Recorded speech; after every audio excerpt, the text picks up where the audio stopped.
All right, let me see here. Oh, yeah, the notification prompt. Oh, wait, I think I'm live. Wait, hold on.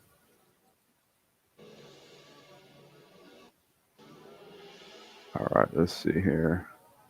All right, welcome to episode 619 of the Black Brain Trust Black Car Talk. I'm getting my words kind of mixed up there. 2021 industry outlook. Um, we're gonna look at some things. We're gonna look at some Tesla stuff, some Lucid stuff. LOM, salute, welcome, brother. Professor Black Ops, welcome. I'm gonna drop the link here in just a sec. This is not gonna be anything where I'm gonna be blabbering, but we're just gonna talk cars. I might spark up the sim. We're just gonna like nerd out on some cars and stuff like that. Uh, let me see here. Yeah. So let me close this. All right, and let me do this.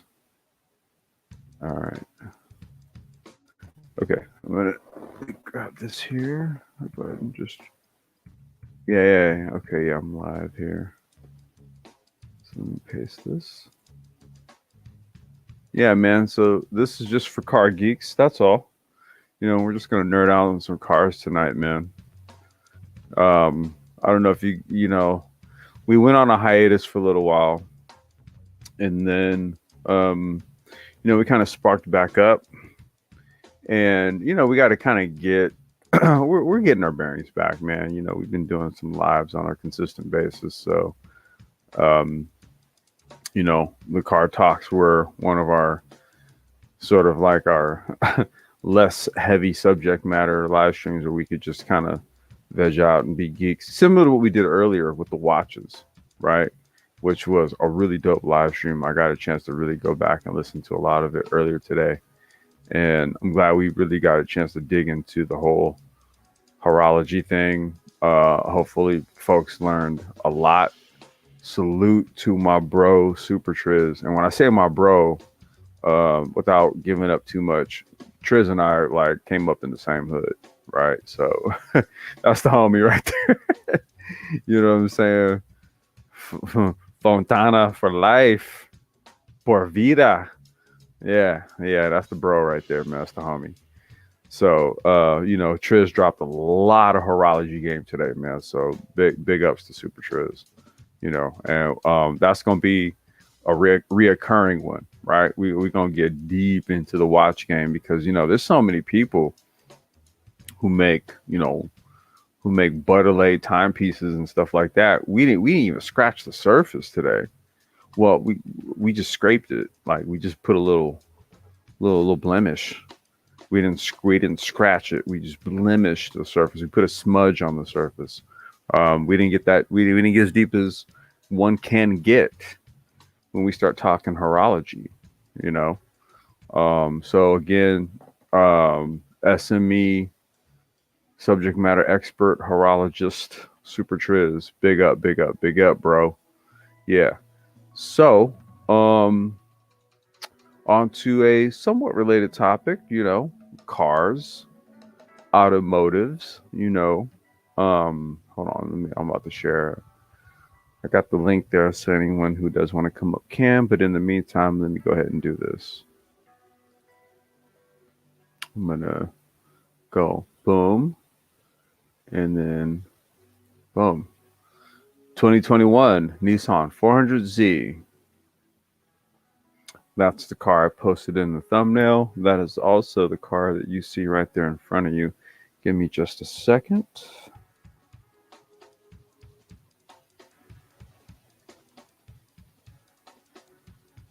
In case you're wondering what that is in the background, that is some Yusuf Days. Yusuf Days and Alpha Mist. Yeah, that's who it is. Some of that jazz for your jazz hole. All right. Let's see here. I can't be hitting you with like hip hop slaps all the time, and sometimes I gotta go. So I might hit you with some drum and bass one of these days. You never know, man. You never know. All right. Overview. Sports cars are having a moment. Witness the revived Toyota Supra. Now, we have seen that, right? The A90 Toyota Supra and the splashy mid-engine Corvette. We're going to cover something related to this in a bit. That both debuted last year, so it's perfect timing for Nissan to redesign the aging Z Coupe, which we expect will bear the name 400Z. Nissan has been secretive with details about the 400Z, but we now know that the updated sports car will come with a twin turbo V6, likely borrowed from the Infiniti Q60 Coupe. A shout out to our Infiniti aficionados, Dr. Phoenix, and and a 6-speed manual. Ooh, okay, a 6-speed manual transmission, twin turbo V6, and a 6-speed manual tranny. It's a lot of fun. Sounds like a drift vehicle, just waiting to be turned into a professional drift car. Mercifully, the Z will receive a technology update with a new touchscreen infotainment, a digital gauge display, and likely a host of new driver assistance features. Whereas the last generation 370Z went up against the more affordable sports cars such as the Mazda MX-5 Miata. You're calling that a sports car? And the Toyota 86, you're calling that a sports car too? In price and performance, this next generation car is expected to move slightly upmarket to put the Supra in its crosshairs, as it should. Nissan's iconic Z car will be all new for 2021. Previewed by the Z prototype concept car, the new 400Z draws design inspiration from past Z cars, but gives us a glimpse into the future with updated technology and a much-needed interior modernization. We expect the 400Z to debut next year as a hardtop coupe, but a convertible version could follow. I don't think they should make a convertible version. Convertibles are just, it's a waste of car. We expect a price hike over the current 370Z to somewhere in the mid 40 grand range for a starting price. Okay. To justify its higher price tag, we expect the 400Z up the ante. We expect that the 400Z up the ante with more luxury features, improved performance, and more desirable styling, all of which will also help it move up from the Mazda MX-5 Miata and Subaru BRZ playing field to compete with the likes of the Supra, BMW Z4, and the Audi TT. Why do you have it in the MX-5 Miata category in the first? Well, okay, let me ask that question in a different way.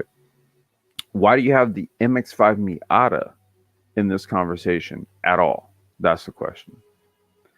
Engine, transmission, and performance. Like its beastly brother, the Nissan GT-R, the 400Z is expected to be powered by a twin turbocharged V6, but instead of the fire-breathing 565 horsepower 3.8 liter that's under the hood of the GT-R, the 400Z will likely get the 300 horsepower 3-liter mill from the Infiniti Q60.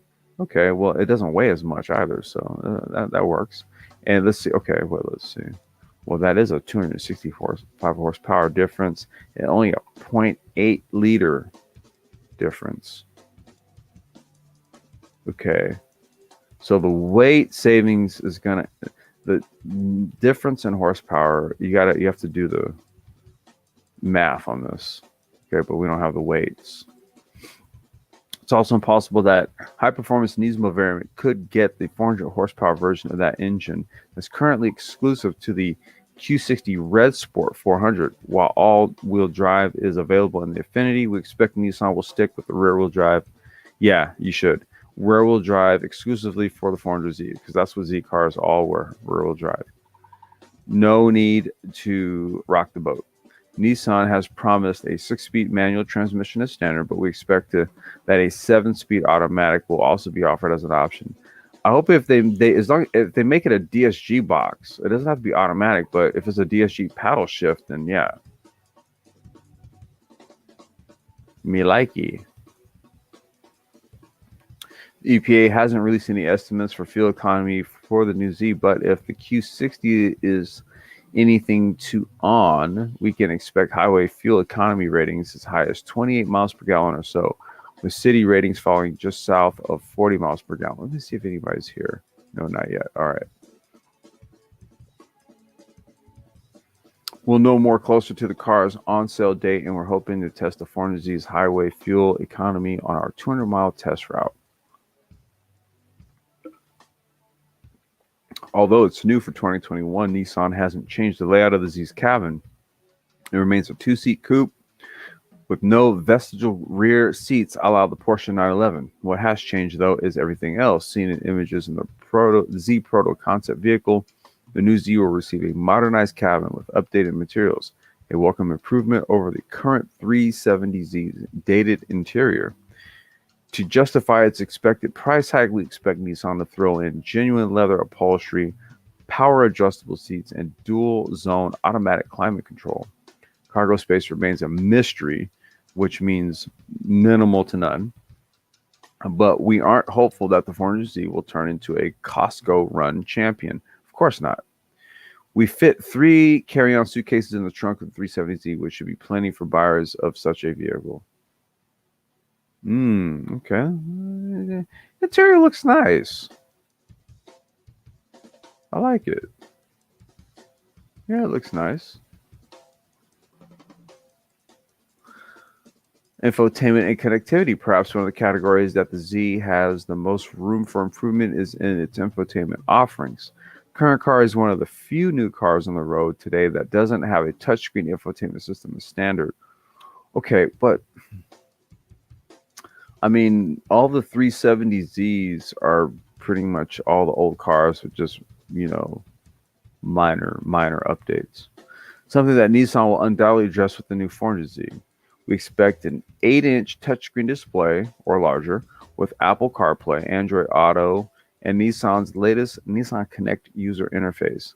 The Z prototype concept vehicle even featured a fully digital display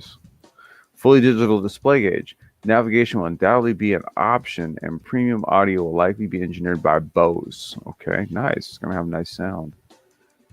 Okay, neither the National Highway Traffic Safety Administration nor the Insurance Institute for Highway Safety have crash tested the 400Z, and they likely won't, as neither one regularly tests sports cars. The 400Z will likely showcase Nissan's latest driver assistance features, but high-tech party pieces are expected to remain optional. Key safety features are likely to include standard automated emergency brake with pedestrian detection, available lane departure warning with lane keeping assist. So there is some level of it. Well, I don't want to say it's assisted driving. Available adaptive cruise control, right? So it's going to be like level 2 self-driving, which really isn't self-driving; it's assisted driving. Nissan's basic warranty package is just that, basic, of course. And it doesn't say of course. I said of course. Rivals such as Supra and Z4 both augment their standard warranties with lengthy complimentary maintenance plans. All right, so that is the 2021 Nissan Z Coupe, which I like, because it really does follow the profile and the lines of the Z car. I think this one looks more like the traditional Z, more so even than like the 350 and the 370Z that came out, like the predecessors to this one. This has more of a Z car look, especially right here in the buttocks part right here. This looks more traditional Z car right here. This, because my dad had a Z. He had a Z. He had a which was it? Was it a 240Z? He had a few old school Datsuns, man. He had a 240Z, and then a couple of B210s. But yeah, that's what the rear roof line looked like on all of the old school Zs. Up until you get to like the 300ZX, like the 89, 90, 91 300ZX. That's when it took on a different shape. But this goes back to the original Z shape right here.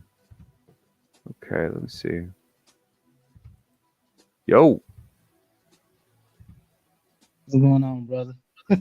yo, ho, ho. What's going What's, on, man? what's going on? Not much, man. Just talking a little car talk, and had the Z there. It looks like they're pulling that motor out of the Q60. Yeah. Keep in mind, I have a Q50 Red Sport. That's my Right. That's why I had to kind of mention you there. yeah. So I have the Red. So I mean, it's the exact same engine that they use in the Red Sport that they're gonna throw into the 400Z. With the engine is fine. The only weak point has really been the is really the transmission. Is kind of it's one of their older 7 speed, so it's not quite as fast as the new ZF 8 speeds or whatever, or Oh, okay. even So that or seven even the speed, it's not a DSG or anything like that. no It's no just it's just a standard torque converted oh, transmission. It's not like this. I think Audi uses a 7 speed dual clutch.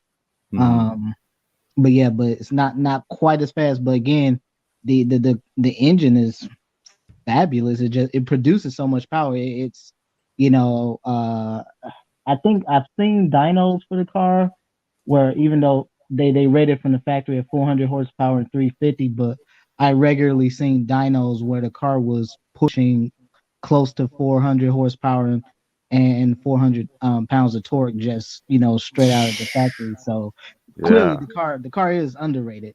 So even in it's pretty obvious when you get in a car and you drive it and you really you start to push it, it it definitely likes to go fast. It is well then in general the Z cars and those Infinity cars they tend to be sort of more high strung cars. Believe it or not, the car will still rev the 7,500, Huh. even though it's a twin turbo. It will still rev, at least in the Q50s and the Q60s. It will still rev out to 7,500. Um, but yeah, it's great car, great engine. I hopefully they got a more they have a better transmission that's a bit faster on the upshifts and stuff like that. The Yeah, downshifts are pretty solid, but well, it's I'm really where pretty the upshifts. yeah, I'm pretty sure on the Z car, if they're gonna the one thing they're gonna want to do is to beef up the transmission, because I can already tell you right now, I already see that thing becoming a drift car. Oh, absolutely. I mean, Right. even the older G35s, the 350Zs, the they were all famous drift cars. I mean, Yeah. I Yeah. mean, people would Yeah, and I just can I can see that some team getting a hold of one of the first production models to roll off.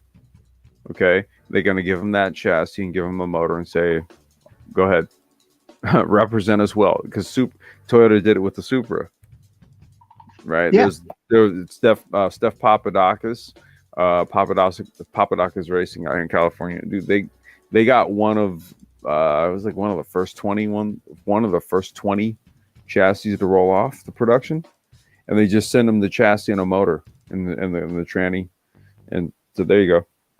yeah. You have their I think I want to say is it AMS, I believe. They're one of the most prolific Nissan Nismo tuners out Hmm. there. Yeah, AMS. Yep. Yep. And I think they have a Q60 that did a sub 10 on the drag, that did a sub 10 quarter mile.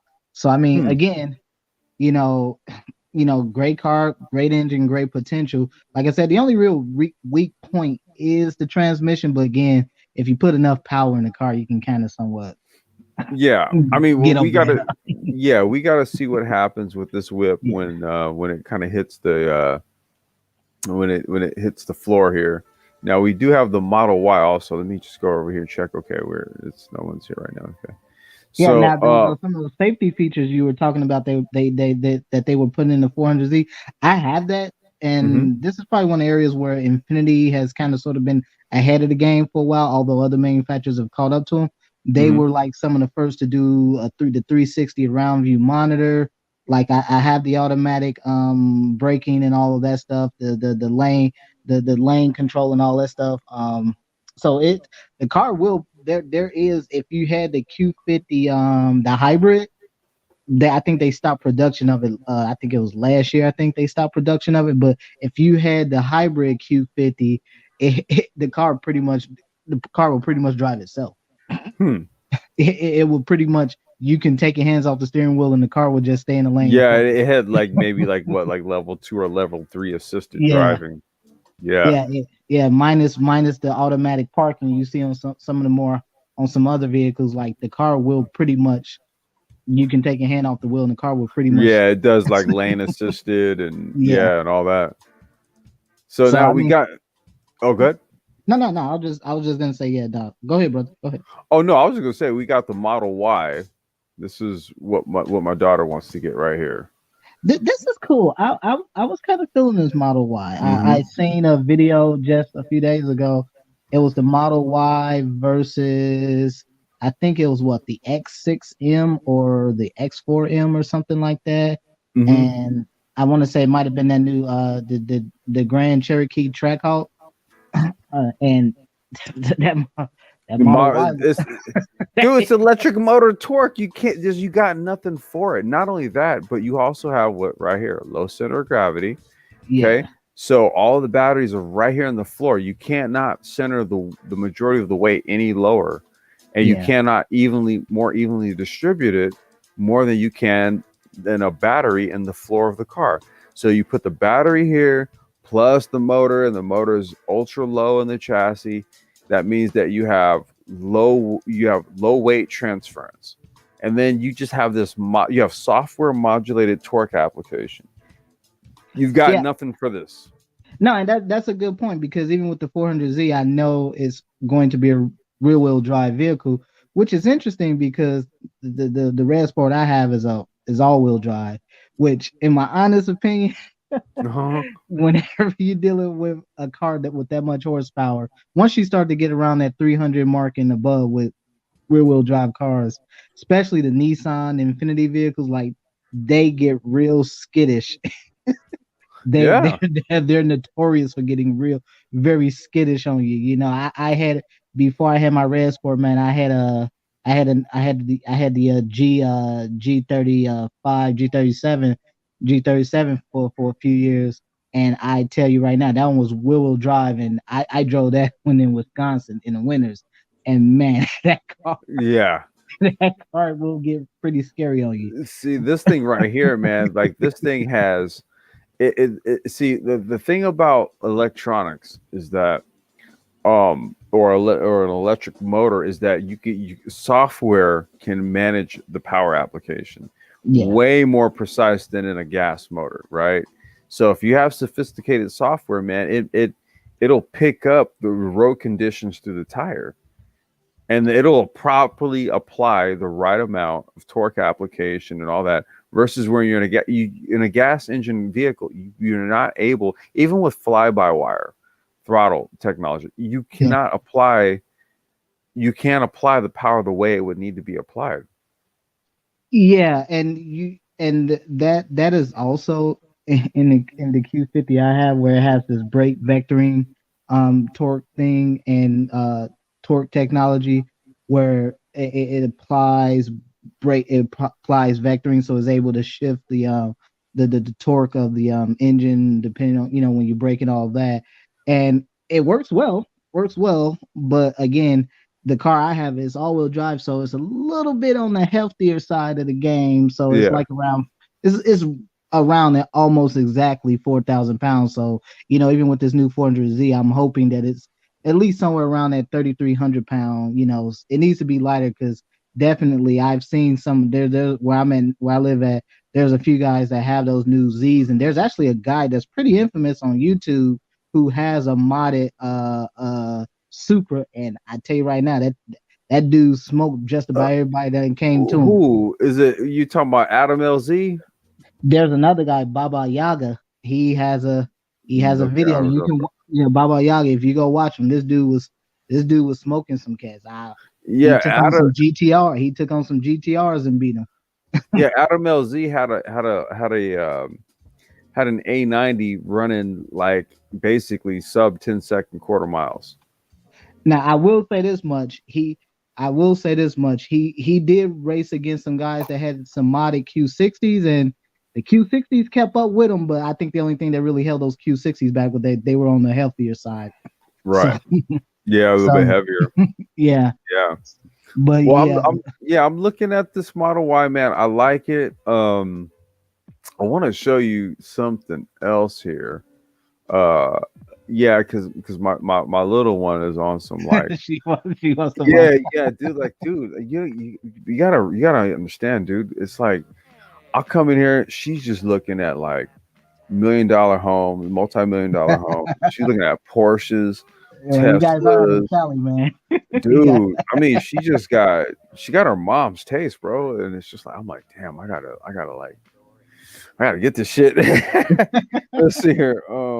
Let me see. It was the No, I think the brother I don't know if he's in the chat, but I think the brother Johnny Blaze has a Tesla. he does. He has a Yes. Tesla. He has a Model X, and he and I were talking. He's trying to get a Model Y. I'm sorry, a Model 3. I think Okay. that's what it was. I want to no, it's the Model Y because it's like a small SUV. Yeah, Yeah. that's we he and I were talking about the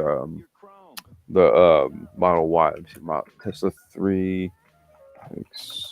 Yeah, if money was no object, I would definitely get the Porsche Taycan, excuse me. Yeah.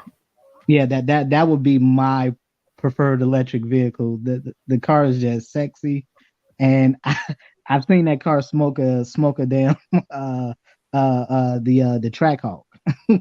Absolutely destroyed it. Hold on, I'm gonna show you something here. Actually, that car beat a McLaren. The Porsche Taycan, it beat a McLaren too. It beat a McLaren. Yeah. Uh-oh. What's going on? Yeah, that's Paul. Yeah, what's going on, brother? Hey, how are you? Hey, what's going on, man? Happy New Year. Likewise, Happy New Year. Randy Popst. Yeah, I was gonna say, check this Happy New out. Year to you, brother. Happy So New this right here is a Model 3 race car, Tesla Model 3, built by Unplugged Performance. Okay, you see every last bit of this car right here. It's all carbon fiber, bro. So what they did was they turned the output up to, what is it, ludicrous speed or whatever that setting is. It's the highest setting you can put on this thing, right? And then from there, they tuned everything else on the car that you can possibly tune, right? When it comes to the suspension, the suspension dynamics, the aerodynamics, the body paneling, and everything. And so this was Unplugged Performance's Model 3 race car, and Randy Popes was the pilot. Who's one of my favorite drivers, by the way. Oh, Popst? Yeah, he is. Yeah, Randy Popes. Yeah, I like him. He just put up a new video. They put up a new video of him with the it was a Porsche, I believe, where they just set a new record at Laguna Seca. Laguna Seca, really? Yeah. Yeah, man. This dude he literally has no fear. Yeah. This guy fears nothing. Like, he legit fears nothing. But yeah, this is the car right here, man. This is like what I'm talking about, man. Look at that. Yeah, I really do like I like the Teslas. You know, where I'm at, there's a lot of folks, because I literally live right down the street from a BMW, a Range Rover, and a Lexus dealership. Mm-hmm. And there's guys around there. Well, there's a lot of folks around here too who have Teslas, and yeah, I see those Model Ys all over the place where I'm at. So Yeah. Now, we were also talking about. Let me see here. There you go. So we covered Lucid. okay. A couple days ago, man. What you think? EV. It's all electric. Could be built in Arizona. Yeah, 400 mile range. I think it was. Yeah, 400 mile range. Oh shoot! No, I'm sorry. 517. Oh, okay. Yeah, I'm kind of liking the design, but I think in terms of electric car design, as far as I'm concerned, Porsche nailed it, and Audi too with their e-tron. I think those two nailed it. What about the Lucid Air? Okay, so this is the 480 horsepower one, 406 mile. This is the one this kind of marketing as a flagship. Now I got to tell you, as a four-door sedan, me likey a little bit. Look at the lines. That's not. You know what? I think the price is pretty reasonable because Yeah. you're in that M3 M4 territory right there for price. Mm-hmm. So I'm cool with the I think the price is solid. We're talking again, about zero to 60. I want to say 2.5 seconds on this one. Yeah. I mean, look at the price, look at the horsepower, look at the range, the look. Okay, you got my interest, right? I really got to tell you, bro. What do you say, Paul? For 70 grand, I'm going Audi all day, every day. Well, no, we're talking. We're talking EV. This is EV.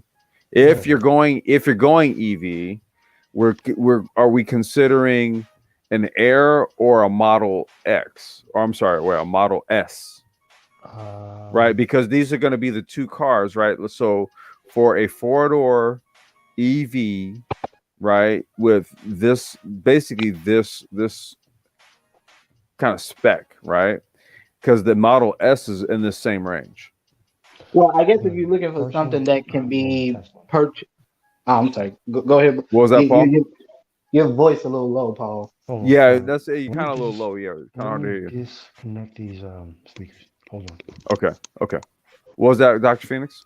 No, I was just gonna say if you're talking about something that's more accessible by everyday working people, I think that the Model Y, the Tesla Model Y, and certainly this car is probably more accessible because I mean honestly, at 70 grand, that's about what you can get a brand new just base model Hellcat for. Well, yeah, and I'm looking at this as what it is that this car is supposed to be a competitor to, and it's basically a competitor to the Model S. Yeah. Right. Yeah, well, So we're looking at the price. We're looking at the price point. We're looking at the output. We're looking at the range, and they're going directly at the Model S in terms of the size of the vehicle and the class, right? And this is really for people who are looking at an EV. Yeah, So how I'm long have looking they at been this as in car a business though. who Lucid. Yeah.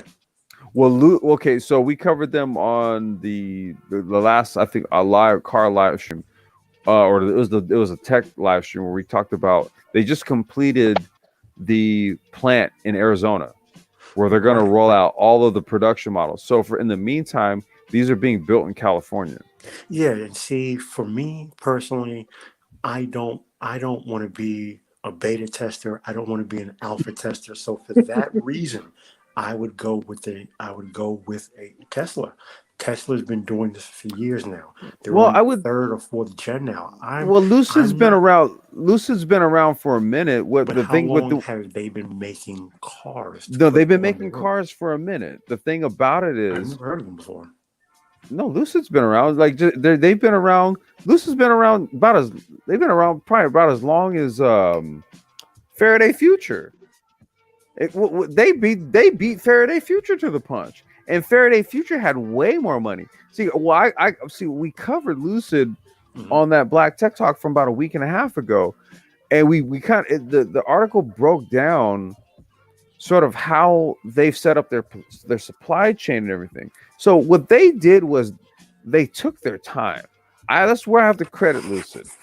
Okay, they took their time with working out their model. That's why their headquarters are in California. Their manufacturing plant is in Arizona, and they're sourcing parts from Mexico. Think about the supply chain. I mean, all pretty close, all relatively close proximity to each other. I guess when I think of it, I guess my concern would be somewhere along where Paul is at. And I guess for me, it would be more or less, you wouldn't want this end up being like a Fisker Karma or something like that. Well, well, think about it, right? I mean, Tesla faced the same challenge coming to the market. Now, the reason why I'm going to give Lucid a nod here is because Lucid, they took a step back. They saw what challenges Tesla faced. This is the reason why when we were breaking down how it was that, you know, that they were going to go about this, they decided to break up their business operations and spread it throughout multiple states. This is what's enabling them to get to the market and get a supply chain together quicker. I Tesla, understand that. Ulysses, well, I hold on. understand that. Okay. But they haven't. Every new business Yeah, has a learning curve. of They course. are not where Tesla is They're now. not, but what I'm I hear saying is what you're they're once where Tesla was. I can So, appreciate that, but they're okay, still not where Tesla is now. I'm not right. down on the company. What I'm saying is, personally, just me Yeah. personally, I need to see some demonstrated performance. Right now, they don't have that. So for me personally, it's a Well, they pass. have cars built. That's the whole thing. We're at the point now where the plant's built to Mhm. go ahead and roll the production models off. That's why I've said Lucid's been around. They didn't pop up out of nowhere. They've been around. They've been around for a Do, minute. do they have any? Do they have any videos or anything They like have that? actual cars. Yes. Okay. They have actually they were producing them up in Northern California, Concord, I think it was. I think at Concord. That's where they're headquartered. But what they did was they just broke ground on a production plant in Arizona. So that means that the plant that they just finished building is rolling off the production models. But all of the pre-production models, those were built in NorCal. They've been building those over the last 3 years. Okay, let me put it to you like this.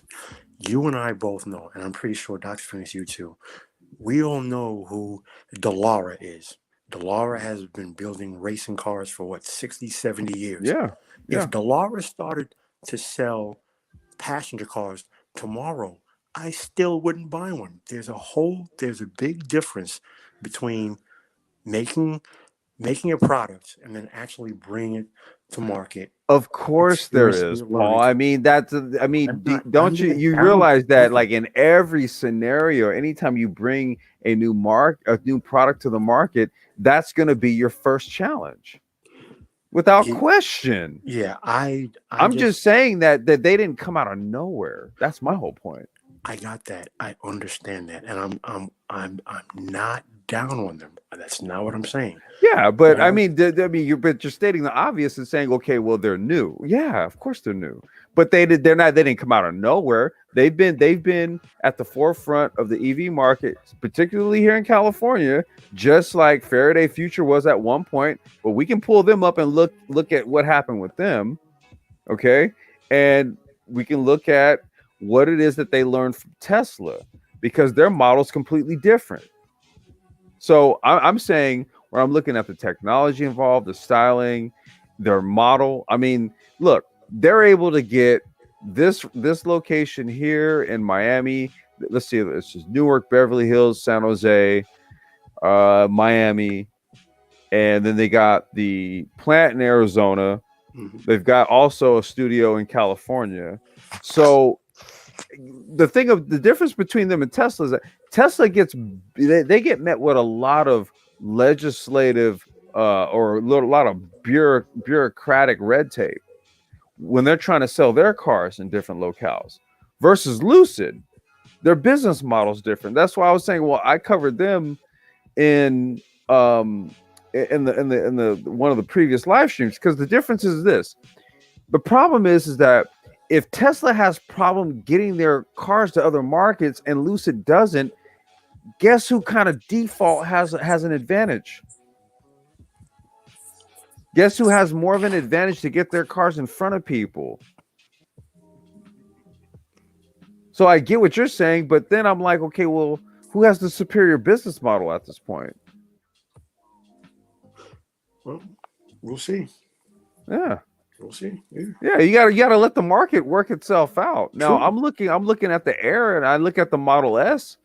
I don't see a superior car really in the Model S. What I see is a car that has more brand cachet. It's been on the market longer in the Model S, but I don't see anything that inherently looks, say, better per se. Quick set aside, complex. Yeah. I think our brother Johnny Blaze is in the Oh, wait. back. Okay. Wait a minute. Yeah, when I have the screen share, I can't see. All right.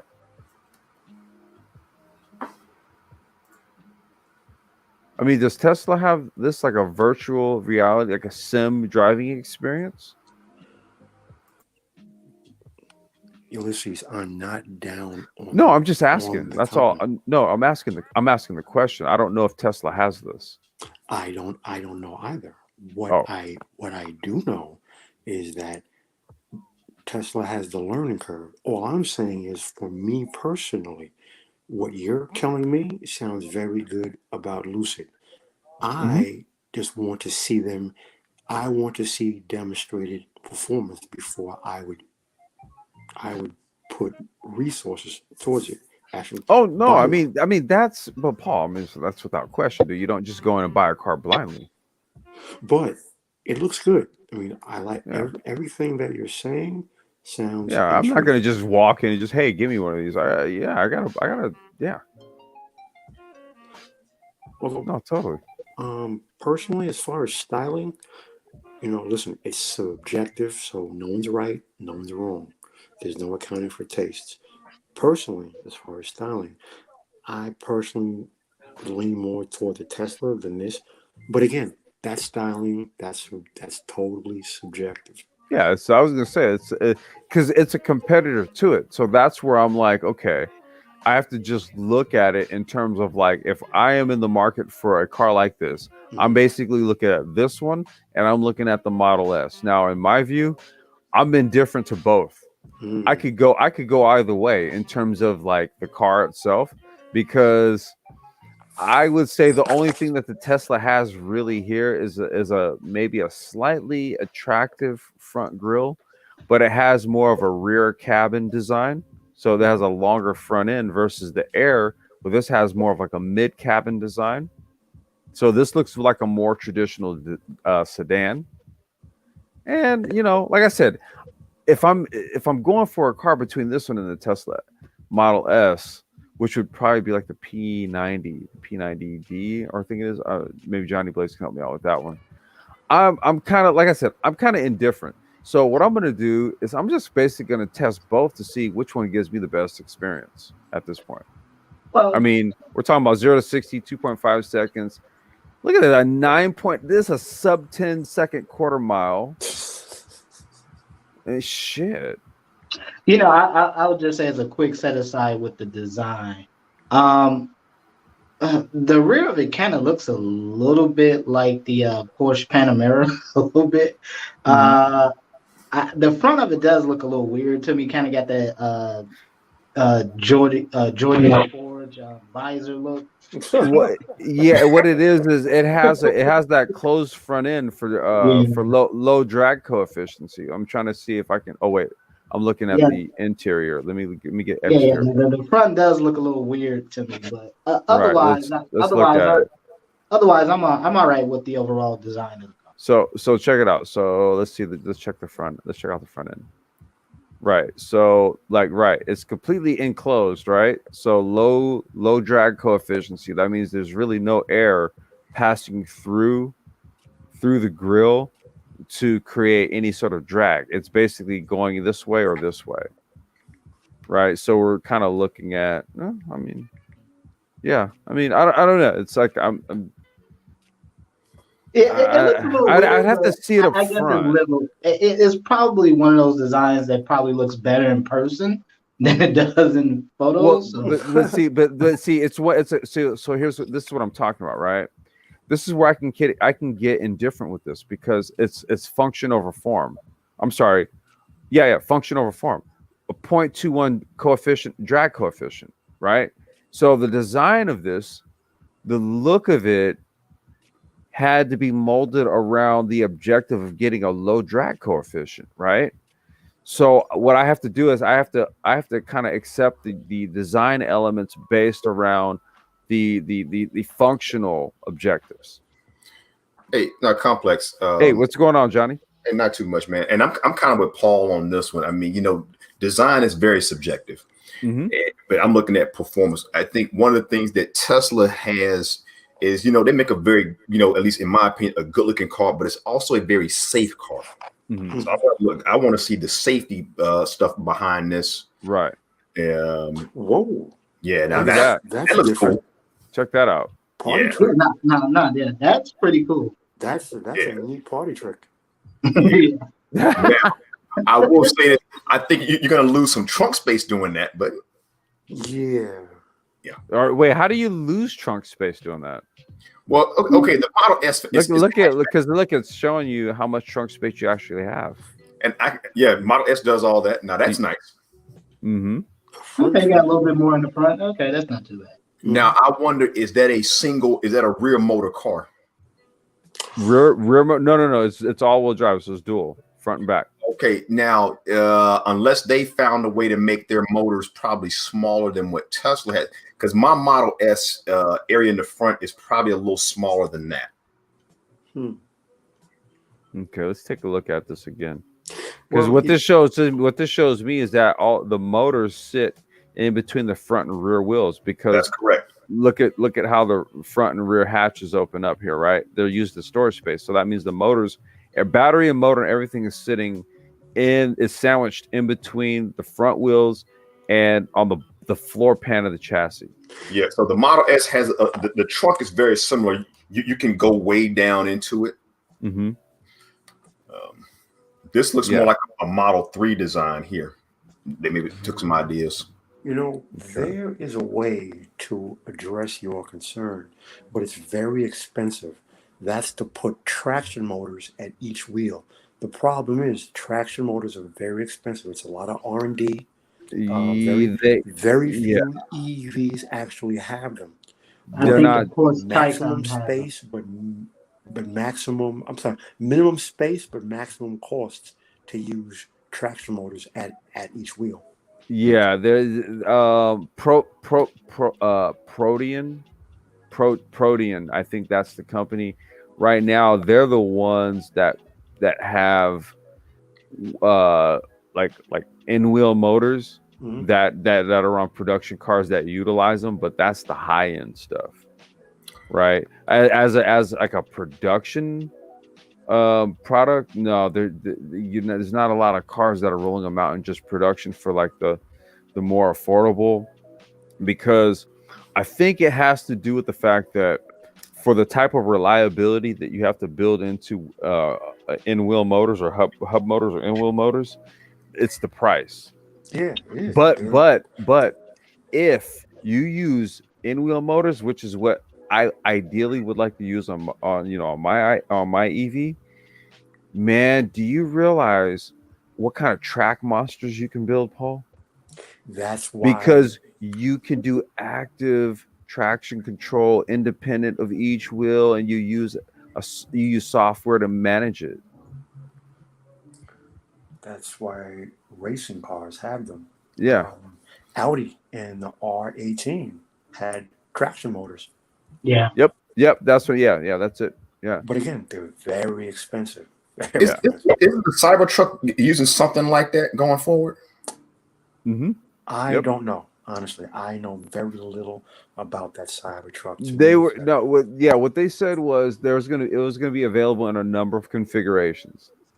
So basically, it would be like single motor, right, in the front or in the rear. You can go dual motor, or you can go like single motor in the rear, 2 in-wheel motors in the rear, or reverse it: single motor in the rear, 2 in-wheel motors in the front. You could configure it any kind of way. That's the reason why the reserve or the price point in terms of like the base price is so low, because if you're just getting a big old metal box with an electric motor in it, right? But if you want like the super sophisticated stuff, then that's when the price is going to shoot up. Yep. Yeah, I think that's really the crux of the EV issue, is really just having sort of the cost being, I guess the cars being affordable to the point where they can actually compete in cost to, let's say, something like a Toyota Camry or the Honda Accord, where you can replace those mass market, mass produced cars like that, and compete at those same price points that Mhm. 30,000 maybe the $40,000 mark. I think with this car at 70,000, yeah, you're you're obviously in A6 territory, M3, M4 territory, BMW 5 Series, E-Class territory. So Well, it is relatively expensive, and I think that's always going to be a problem for EVs is that they're going to have to find a way to make these cars cheaper and more accessible to everyday Well, consumers. the problem with that is that no one has a problem paying a whole lot of money for a gas vehicle that's highly inefficient in terms of power I think consumption. it's the brand. It's the Well, people. yeah, but over time, guess what's going to happen? Yeah, Things evolve and change, right? but And so now, go ahead. no, go ahead. Finish what you're saying. Oh, no, I was going to say because just look at this for example, right? See, so how many power units crank out 670 horsepower, only weigh 700 or 74 kilograms, right? See, so what's going to start to happen is that people are going to they're going to start to look at performance attributes and applications a bit different. And that's what I'm looking at it in more of like, because I've been watching Formula E for the last 3 years. I watch dudes make electric vehicles and all this kind of stuff, and I watch electric vehicles, no matter how rudimentary look or sophisticated they look, or just off the showroom like a Tesla. I watch all these cars walk every traditional type of car you can imagine. When it comes to the power game, combustion motors can't really compete in that factor. But but again, I think this goes back to what Paul was saying earlier about why he was a bit skeptical of Lucid. Again, they're Oh yeah. sort of unproven, and for the average consumer, you're gonna go with what you know best. And Well, even if they are, even if it is a vehicle with a combustion engine, and even if it may quote be the same price or even more expensive than let's say a Lucid, for example, you know, right now Tesla is pretty much really their market is pretty much really people who make over 100 grand or more for the most part. yeah. I mean, Well, I would say, hold on. Yeah, you got it, Johnny. Go ahead. I would say, Dr. Phoenix, you were right prior to the Model 3. Okay. Because now, you're getting folks. I mean, the Model 3s, man, they're on the road. I mean, Johnny and I were talking about this, the Model 3 and the Model Y, because I'm going to tell you right now, like, that is actually in my wheelhouse in terms of like just something that I could just go and get, and it's affordable in terms of affordability. The Model 3 and a Model Y. I mean, what Johnny? What was the only other options you would have comparable to that? Is what, like a now you mean for as price point for? Yeah, like what do you have on the market? I mean, a Model 3. I mean, a standard Model 3 is gonna. I mean, with paying everything, I mean, really, you're looking at about $42,000. Okay. I mean, now, I mean, you can start out with the base. It'll be 30 something once you start tagging. Okay, but let's say if we went on like a 35K price range, right? Yeah. What other EVs are on the market that are like comparable to that? Oh, no. That's exactly. I mean, the closest thing you're gonna get is gonna be what's that Chevy Bolt thing, and that's not even in the same. It's not even in the same bracket, bro. Yeah. Yeah.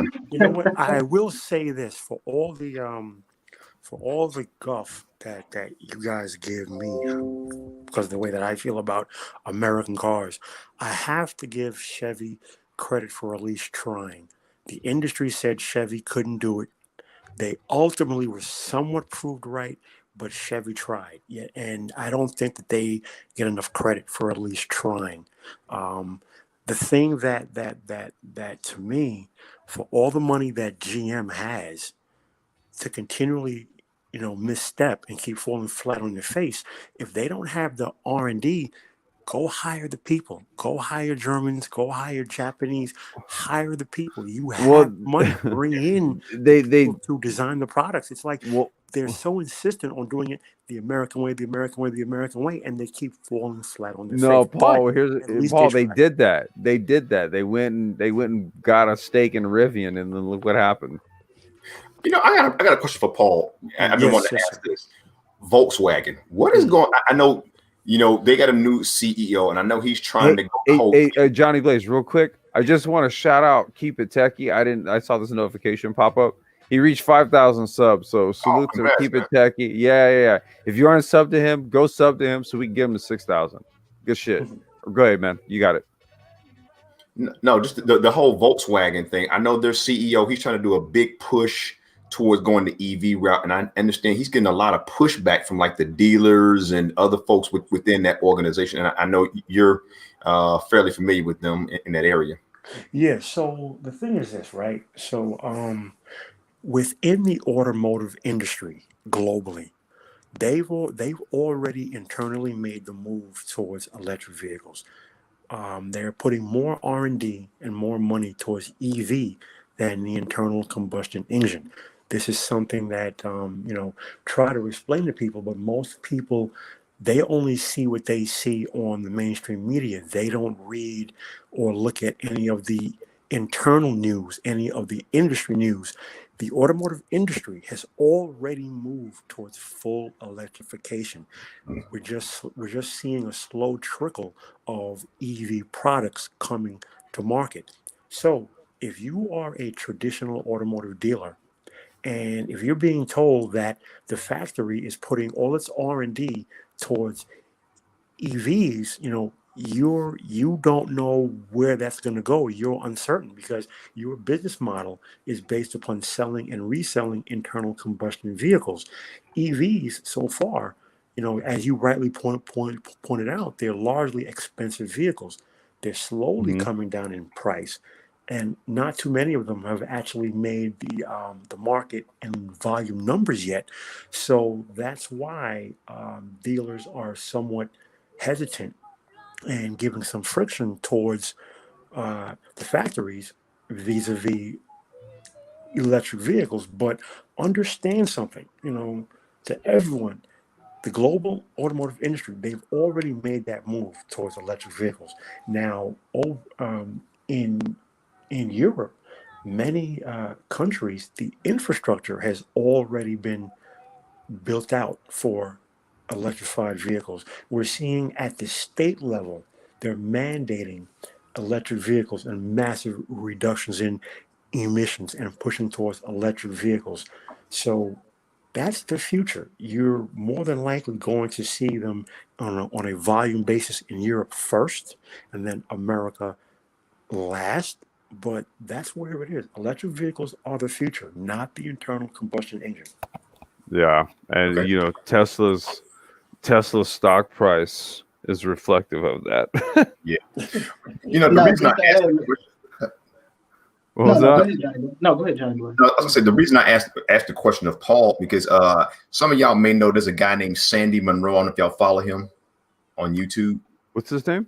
Sandy Monroe. He's a big EV enthusiast, car guy. Okay. And he was, and I was watching one of his podcasts. A guy was interviewing, and he was talking about. He said if anybody can make a real true run at Tesla, he said it would be Volkswagen. Yep. Absolutely. You have to understand something. Volkswagen, not only is it Volkswagen, the car company, Volkswagen also owns Bugatti and Audi and Lamborghini, Right. And Porsche. So all of the R&D amongst every company, everything gets shared. So they have the human capital, they have the R&D power. So he's absolutely right. If there's any company that can make that move, it's the Volkswagen Automotive Group. Just look at what they did at Le Mans with the R18, and then with the Porsche 919. They have the R&D and the technological know-how. So Bugatti operates at a total loss. No Veyron and no Chiron has ever made money. No, they don't make money on that, the man. reason why they do that, the CEO of Volkswagen said, Bugatti operates to push the limits of automotive Yeah, technology. This is what we can do. Exactly. yeah, it's their R&D division, and what they do is they can take some of their R&D products and make them sellable, and for those who have the money, buy them. But what we're going to do is take this technology and trickle it down into our consumer products, right, for the average everyday Joe. Yeah, You know, and to Johnny Blaze's question, and also to what Paul was saying moments ago about GM. There was an article out in, was it Business Times, that essentially Cadillac was forcing a number of dealers out of business because they refused to convert to EV, because pretty much all of Cadillac's their entire line is going to be EV going forward for the most part. And Exactly. so, and the dealers could not, they didn't want to do the hundreds of thousands of dollars, potentially millions of dollars to upgrade the dealership. So they were giving buyout. Exactly. So This change is coming, whether people accept it or not, whether they want to believe it or not. hey, The change is coming. So there are many people who will go kicking and screaming, but those people who go kicking and screaming, they're going to wake up one day and ask themselves, "Wow, where the hell are all these EV vehicles come from?" It is the future, and it's already here. You're seeing a slow trickle now, but as the R&D prices come down, as the vehicle prices come down, you're going to see a major push. If you were here in Europe to actually see what I see every day, you would have a much better understanding of where the future of the automotive industry is headed. It's electrification. It's not the internal combustion engine. That's why, as I said, Europe and Japan are on the vanguard. America is actually at the back end well, they're on the of, back of end, this curve. and China's trying to flood every damn. Well, China and India are trying to well, flood and I think that's everybody. the fundamental problem to the earlier statement about what Paul was saying about GM. GM is principally just like the other big U.S. automakers. They principally responded to their base, to their consumer base. Again, when you look at even now, they just re-released, they just redesigned the Cadillac Escalade, and it's still using the same It's the LS engine. same. Yeah, I was gonna say it's all the same stuff. It's just we put new makeup on it. Yeah, and again, people, but the problem is that your athletes and your rappers and your celebrities and Negroes like it. So they've always made cars for, Well, for that group. we can't get rid of the Escalade. Are you kidding me? The Escalade is their cash cow. That they sell more of those than any other. You have to understand something. It's not, and I really wish Triple X was here. But He is in the chat. I'm trying to get his ass to come up because you guys see the Yeah, C8 there, right? listen, it's not hate. It is an objective observation. The U.S. automotive sector is 10 years behind where the Europeans are. They always have. They've been for decades. They're at the back end of this wave. Europe and China are at the vanguard of electrification. So the build out for infrastructure is well in place in Europe. And the EVs, there are more of them on the road, and there are more coming.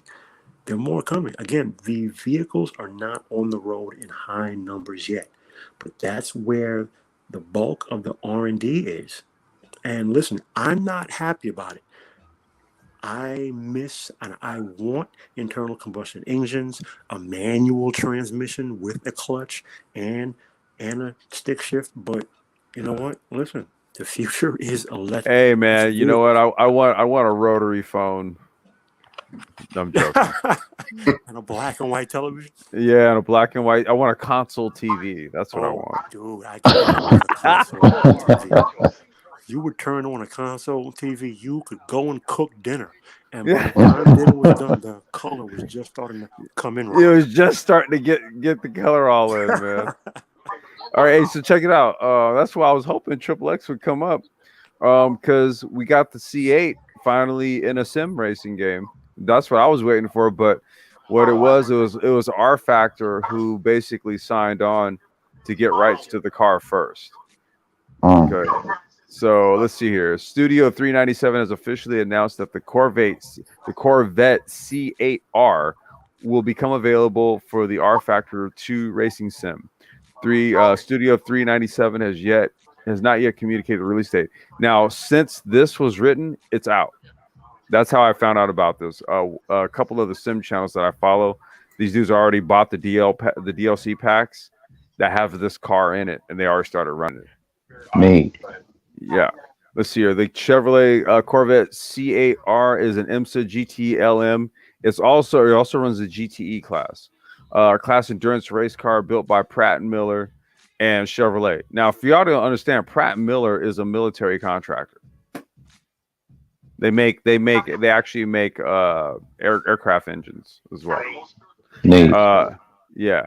The C8R replaced the successful C7R, making its track debut during the Rolex 24 Hours at Daytona, which was the opening round of the 2020 IMSA WeatherTech Sports Car Championship, which we covered in depth last year.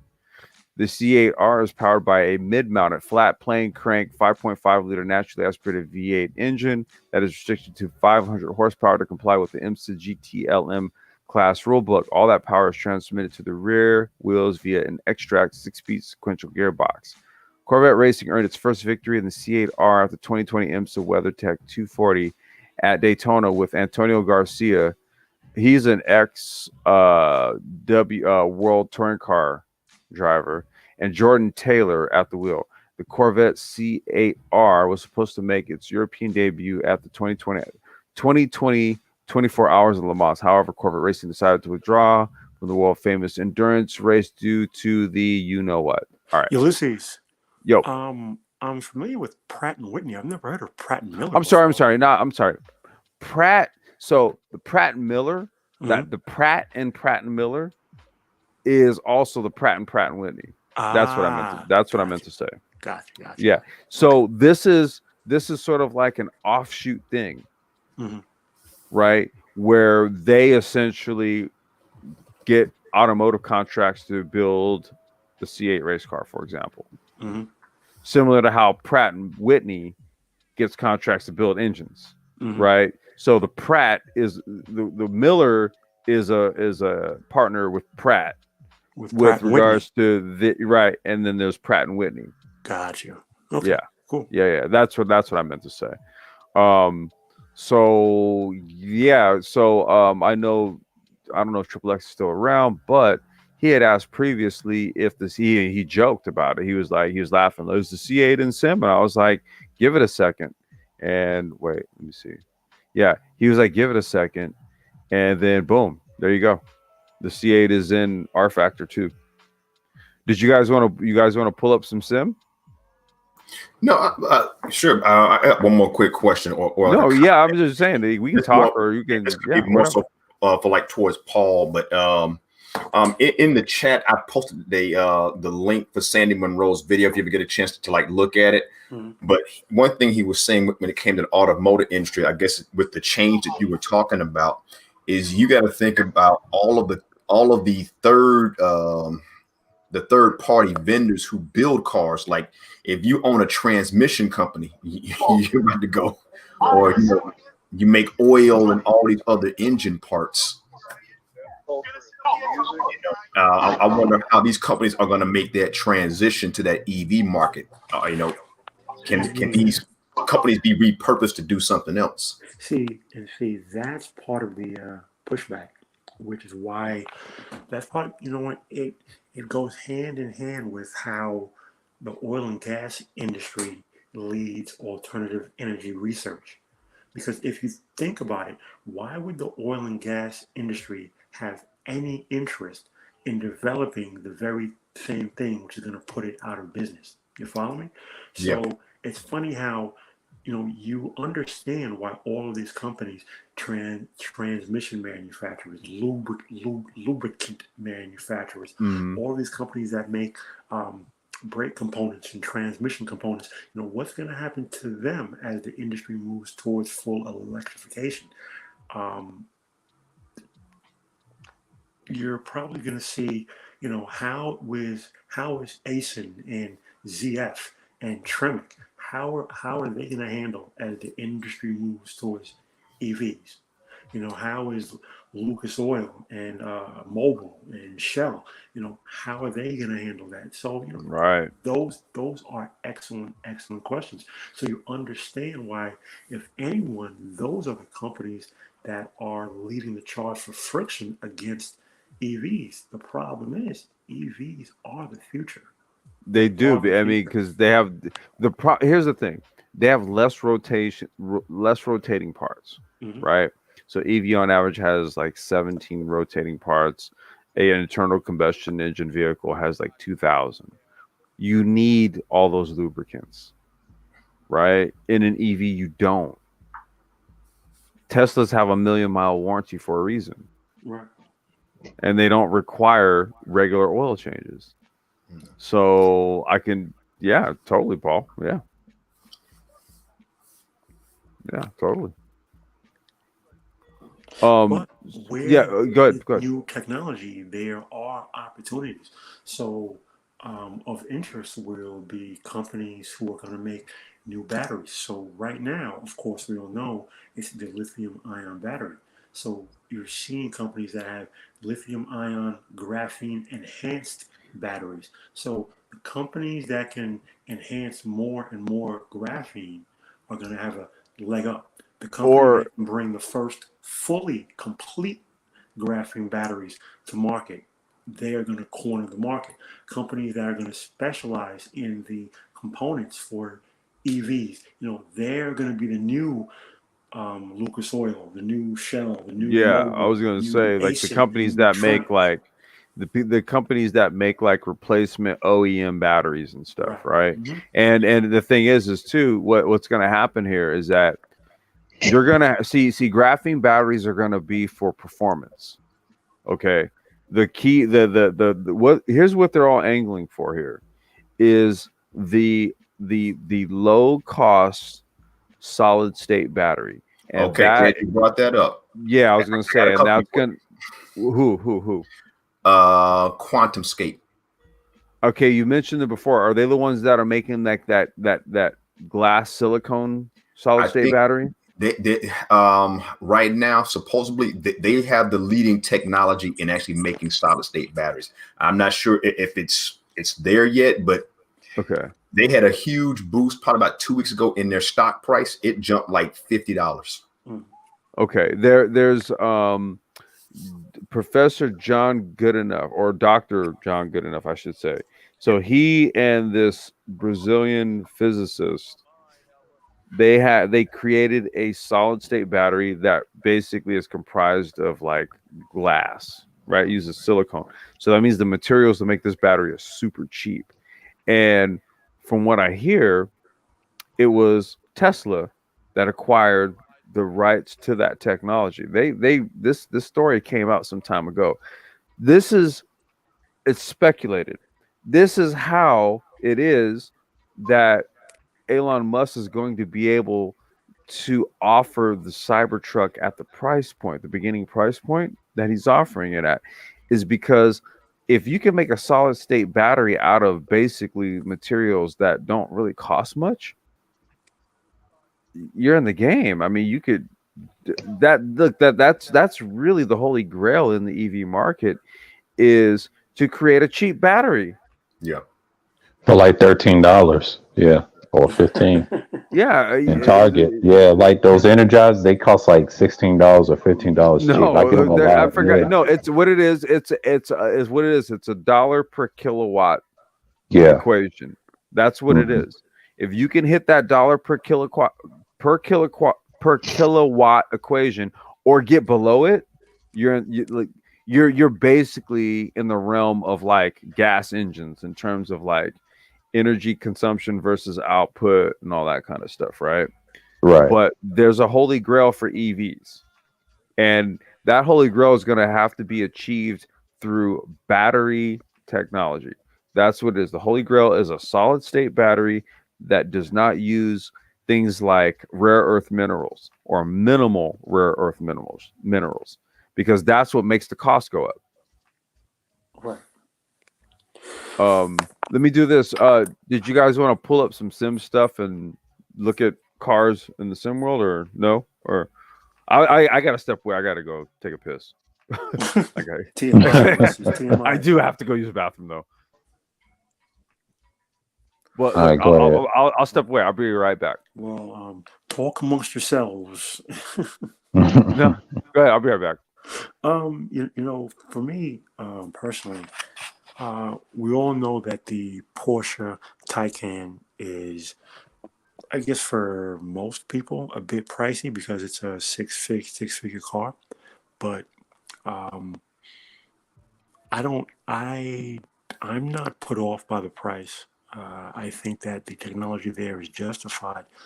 The point that I keep trying to hammer home is that cars like that, they're they're halo vehicles, in that the goal there, it's not to price those vehicles at that six-figure price point.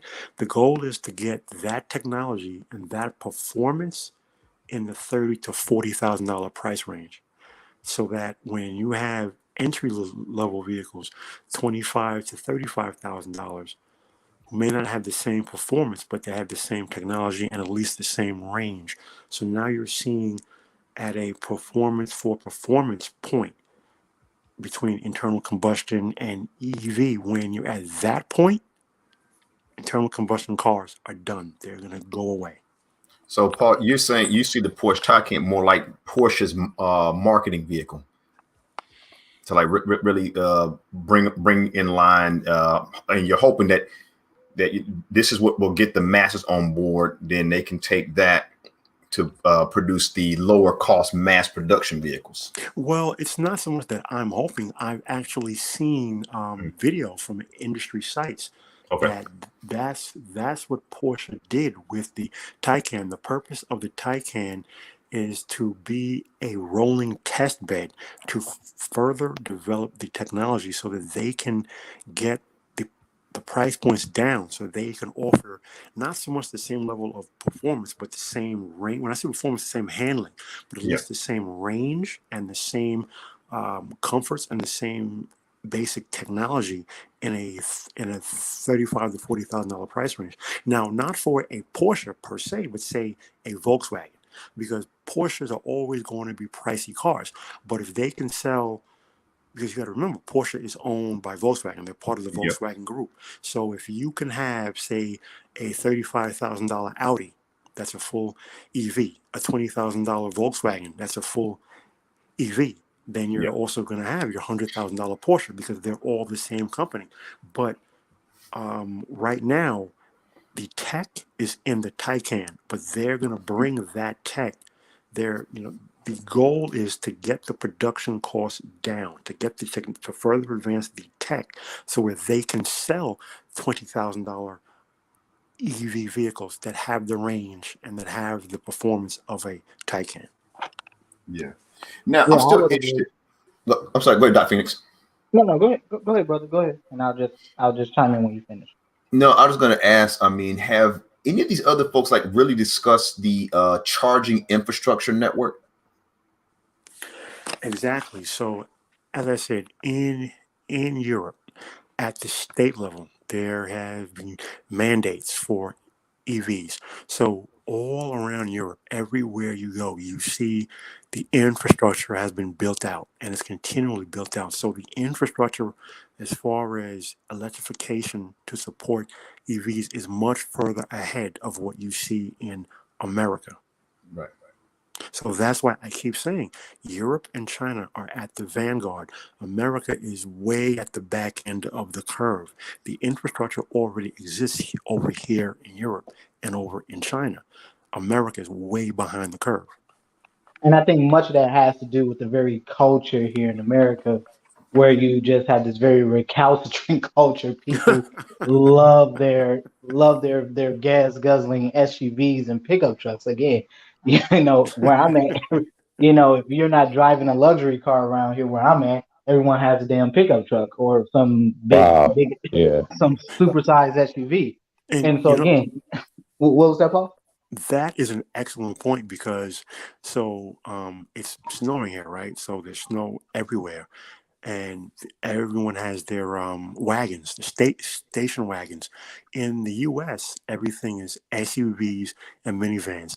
You don't see a lot of SUVs over here, and you will not see a minivan anywhere. Station wagons. They can't give away station wagons in America, but in Europe, again, the mindset is completely different. Yeah. Station wagons. Well, That's That's right. there was a story about the what was that? That's the wagon. The Jaguar, the XF Sport Pace, Sportback or whatever it's called, their Right. station wagon, and everyone, it was highly praised, very well liked car. People thought the price point was pretty good, but it just couldn't sell here in the U.S. because no people will not buy it. I mean, I guess the only station wagons people buy are your upper middle class white women who buy their Subaru Outbacks and stuff like that. Listen, there were two cars that I really want to talk about. The first one being the Audi RS6 Avant, circa 2005, 2006, Mhm. 569 horsepower, station wagon, four-wheel drive. Audi couldn't give it away in the States, but in Europe, the thing is a fire-breathing dragon. The Volkswagen R32, The Volkswagen Golf R32. Yeah, the Golf. R32. Yeah. America will not pay $40,000 for a hatchback, but in Some- Europe, They cheat. the thing sells like hotcakes. Yeah. Again, different cultures. Yeah. Well, even when you look at what sells here in America, the bigger the better. Again, you take the tried and true formula of America. You stuff the largest engine you possibly can into a vehicle and you sell it. You give it 4 doors, give it about 2 feet of ground clearance, and there you have it. Americans just love Asian cars like Toyotas that ride fast, like the SUV ones. It's just ridiculous. We'll drive anything. But here's the thing: we don't even care about Ford, trucks in the South. Most people like the Priuses and things down here in Georgia. That's all I see in them Lexus. It's so funny because America is a country of big wide roads, big wide states, and big wide fat people with big wide cars. Whereas Europe, small Good countries, grief, small Paul. roads with smaller people with smaller cars. So Yeah. I mean, you could not fit the average family of four in a Europe, the average American family of four in a European vehicle. You just couldn't. You just I mean, can't. Yeah. and that's really more of a testament to just how absurdly unhealthy Americans are, but two, just in general, how pervasive this these recalcitrant ideologies are in American culture. All of this trickles down. This is why GM has never been able to ever keep pace or even surpass the European automakers, because again, they're consistently responding to their consumer base. it's funny Right. that you say that. When Bob Lutz left Chrysler and GM hired him, Oh yeah. he was fresh off his success with SRT vehicles. GM wanted that. So after a few years, we had the Pontiac G6, the G8, and the Mm-hmm. Yeah, the G GTO. and they basically, it was like the Holden. Exactly. So Yeah. when Bob Lutz stepped away from GM, he said he tried, but the corporate culture at GM prevented him from doing what he wanted to do. Because That's a now damn shame. what Yeah. he said was, if you look at the Japanese companies and the German car companies, hmm everyone in leadership either comes from engineering or from racing. Every single one. Yep. Neat. American car companies, everyone comes from accounting or logistics. So the people who That's the run problem right American there. car companies are not actual car people. Yeah. They're That's the bookkeepers. problem right there. That's the problem right there. Yeah. Everything And, starts right there. and Exactly. that's why they've always released these cars that always felt like they were just great idea, but just a massive compromise in execution. So Japanese have real racers, real engineers that know what the hell they're doing, and Americans got a bunch of dummies pushing a pen.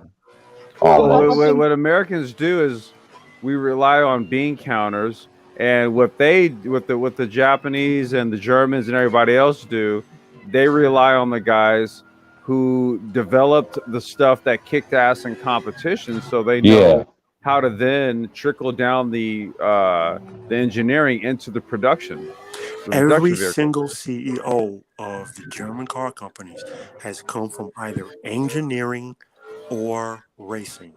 That's it. yeah. That's it. In That's fact, Western tech almost. Toyota, Yeah, Mr. Toyota said that every person who goes into management at the company, they have to serve time in racing. So they have to be a mechanic, an engineer, a designer. They have to be in the pits, at the pit wall, in one of their various racing teams. And that's the only way to move up the management track at the yeah, Toyota Motor Company. yeah. I saw that in Lexus years ago when I worked as a barista, and they Hmm. told me the same thing. And they said the mechanics and the racers, or some form, if you have your own dealership, like not dealership, but like a what's called emissions. If you want to get away from that job, and they taught them the skills and everything on the job. And what they told me, he said, yeah, if you want to get on top of management, you have to have a racing background or street racing, whatever, or some form of knowledge of engineering and building parts of cars and selling them, like they do in Canada and Mexico and all over in Japan. And I was like, wow, that was teaching well, me keep that. in mind it was Audi's run through the Le Mans series from the mid 2000s up into the Yeah, early 2010s that really re-inspired that RS line. yeah. 'Cause- So And it they was still it was selling them today like hotcakes down here, man. But it's funny that you say that, Dr. Phoenix, because Audi with the R8 and then the R10 and then the R18 and then mhm. with the Porsche the Porsche 919, Audi and Porsche are the same, are basic. They're owned by Volkswagen. They're all a part of the same family. So at the end of the day, all of the R&D, everybody shares. Whether it comes from Lambo, it comes from Bugatti, it comes from Audi, it comes from Porsche, or from Volkswagen, or from Bentley. It's all shared within the family, and that's something that other car companies just can't match. Yeah, no, absolutely. Because again, for companies like Ford that builds a halo car like the GT, they never put all that great technology. It's never really trickled down to their more mass-produced vehicles. You think of something like the Mustang, which to this day, a cool sounding car, but if I can beat a guy in my red sport with a big V8, I don't know. You know what? It says a I lot. have, I have, I have to address something because I've heard this my entire life. I've heard this for decades, and yet it persists. It absolutely persists. The UAW is not the reason for American car companies making mediocre products. You American said, car, wait, the UAW is the not responsible for UAW, what? the United Auto Workers, the UAW is not the reason for American car companies making mediocre products. They make mediocre products because they choose to. Their corporate structure, they're run by bean counters. The car Yeah. companies are not run by car people. They're run by Right. bean counters. Their first, second, and third concerns are saving money, saving money, saving money, not making good products. That's why No, He no, got a Audi that's bunch what I of was are he telling got you, a bunch of dude. 15 years auditors. behind Yeah. everything the Germans and the Japanese do. So Yeah, you you got a got a bunch bunch of of bean audit counters. so you got a bunch of auditors and accountants hoarding money and not actually producing good product for cars. So that's what you're Well, telling me. and I think too. Correct. Yeah, that's Yeah, what I'm saying. My father's an auditor from a health department, and he manages money, but he's like a little spender versus the savers. And these savers, man, I see them all the time. I'm like, why the hell they hoard money like that in Lexus? I'm like, the fuck? And that's what they've been doing. But that just shows you how customers get ripped off and they upset, man. well, and I think there's two really good examples of that. And one, what was that? I can't think of that group, but they test vehicles all the time. So they did a drag race between the new Shelby, the Yeah. new the Mustang, was it GT, the Super Snake, or whatever the hell it's called, GT 500, Mhm. and the Porsche and the new Porsche 911 Turbo. And despite the fact that the GT 500 had more than 100 horsepower advantage on the Porsche 911, had at least a 50-pound torque advantage over the 911. The 911 Yeah. still beat it. Symptom of capitalism. You know, Yeah, that's about the size of it, but it's more to it than that. yeah, it's not the union. It's not the union. They No. are an easy target. They're a very Yeah. easy target, but it is To not blame. the Yeah. union. All they do is they literally put together what they're told to put together. It is the bean counters who make all Exactly. decisions. Yeah. Design this, don't design this. Use this quality of material, don't use that quality of material. The squeaks, the rattles, the panel gaps, the weak motors, the cheap design. They're using technology that is literally 10 years behind what the Germans and the Japanese have. That has Mhm. nothing to do with the unions or the jobs. That is the bean counters. The American automotive car industry is not run by car people. It is literally No. run by bean counters. If you look at the CEOs of the American car companies, they all come from accounting and logistics. Every single last Yeah. one for And not just accounting, but decades. financial. Yeah, financial and Decades. auditors. Yeah, just like Wall Street. That's a damn shame. A car Yep. company cannot be run. A car company has to be run by people who are car people. Hey, Engineers. Yeah, exactly. Engineers, designers, and All that. Artists. racers. Yes, racers. All that. That's who has to run car companies, and that's who run the Germans and the Japanese, and that's why they make the best cars. And so American car Exactly. companies are consistently 10 years behind everything that the Germans and the Japanese do. so I That's tell Paul, you this. I love a Mercedes right now. hey Paul, here's a question for you. And it's actually Dr. Phoenix. He kind of brought it to my attention when he mentioned the Mustang, the Ford Mach-E. And I was watching the interview, and there's a speculation that Ford is going to break away. They're going to have their own EV division. That it might possibly break away. That already happened. It did. Okay, I'm behind. Yeah, Yeah, Ford yeah, Electric, Ford It already Electric happened. Vehicles. They already have a division called Ford Electric Vehicles. They Or did that in I'm sorry. 2017. Yeah, 2017 Ford Autonomous Yeah. Vehicles Unit or something like Yeah, that. they discontinue all the cars they make. They want to stick with trucks, and I saw that on news while I was working in the car dealership in Lexus, and they had it on the news, and they said we're not making no damn Ford Tauruses and none of that. And they said we're gonna stick to our trucks, our SUVs, just like my man said. Paul said the accounting people told him, no, we're not making these anymore. And that's what they Yeah, said on the news. you see that right there, right? That's Yeah, an that's a great example of what Paul yeah, brought that's up. an RC, Yes, that's an I've seen it a lot. RCF3, right? That's an RCF GT3 right there. You Oh, know, this and car. speaking Okay. of It's a Lexus, yeah. speaking of Lexus, there's a video I watched yesterday. So there's a channel out there. His name is the guy that runs. His name is Savage Geese.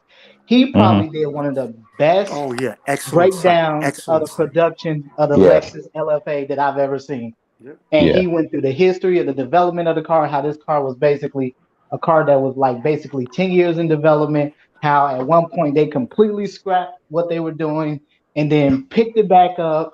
And then and you just got this car that really harkens back. Just the sound of it alone just harkens back to the heyday Formula of One, Formula baby. One, Formula Yeah. where One. they had Yeah. the high revving V8s and V10s. Fun And fact. What's else? Paris Hilton owns the second LFA that was ever sold, and she really, owns the first one. The first one sold in the United States of America. Wow. Paris Hilton. Good grief. And she still owns it, by the way. yeah, I Oh, mean, good the God. That's car. good. I mean, Yeah. the car. You know, like he just posted this video like a couple days ago, and I watched it yesterday, and it was amazing video. I mean, you even to this day, you have to, if you take the car, there's like, if you're in like the Midwest, you have to take it to the dealership. There's a Lexus flagship dealership in Chicago. You have to take it to get service. And so whatever they cannot do in house, they actually have to ship the car out to get it Wow. serviced. It gets shipped. I want to say to California, I believe. I think it was California. Is it out here? Yeah, Yeah, they and move it up to Canada, Mexico. Yeah, their parts. yeah, I'm familiar and with that. and they were talking about how they were able to produce the legendary sound that the car makes when they got with Yamaha. Yamaha was the one that actually solved the problem because originally they had the sound, but they couldn't get the sound to get inside the actual cockpit, and so they actually had to drill holes through. I can't remember what did they say. They had to drill it. I can't remember exactly where they drill the holes that to get the sound to pipe in from the engine into the Was it like cockpit. in the firewall? I don't think it was quite the fire. It might have been, but I can't remember exactly where Yamaha came up with a pretty ingenious way of getting the sound into the cockpit. Of But course, Yamaha did that. yeah, yeah. Now like I said, check the guy's channel out. He does some of the best car reviews I've seen. Like I've seen on YouTube. But Okay. he's a guy out of the Chicago area, but does some of the best car reviews I've seen on Okay. YouTube. Yeah, his name is Okay. Savage Geese. Savage Yeah, Geek. Okay. excellent, I'll check them excellent out. videos. Savage Yeah. Geese, he does excellent videos. Yeah, it's like I said, it's amazing. But it's funny because I think even to this day, the Lexus LFA still holds its own, even against cars that are obviously far newer, have much more technology, but the car still holds its own. But more importantly, the car is like a $500,000 car now. Yeah, it You Yeah. know, is. See, Yes. that was the downside with that car. It's too expensive. They It's yeah, too couldn't. expensive. They had a hard time selling them. And because when the car was originally designed, if memory serves correct, if I'm wrong, someone please correct me. It was designed as a front engine or mid-engine V8. Then they decided after 5 years to scrap it yep. They and scrapped the halfway through Yeah, the made yeah. development. the car a V10.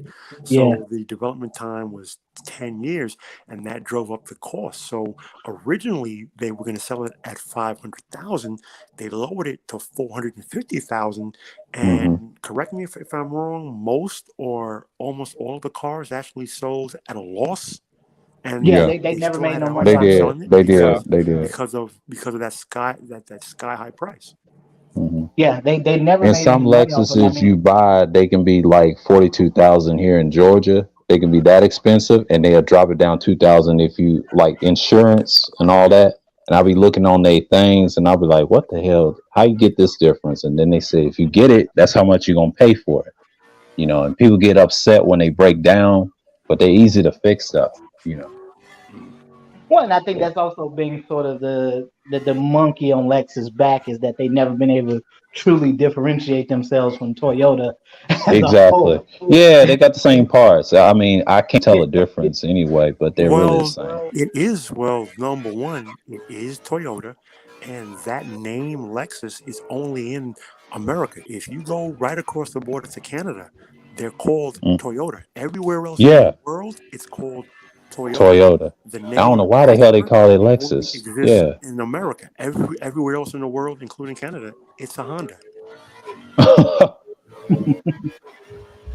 Same I with see your point. Infinity. The name Infinity only exists in America. Everywhere Yeah. else in the Only, world, it's Yeah, yeah. Nissan. That's Nissan. Yeah, that's Nissan. Yeah, Acura is that's Honda. Lexus is yeah. Toyota. Those names only they're badges that only exist in America. In America, Nowhere yeah. else.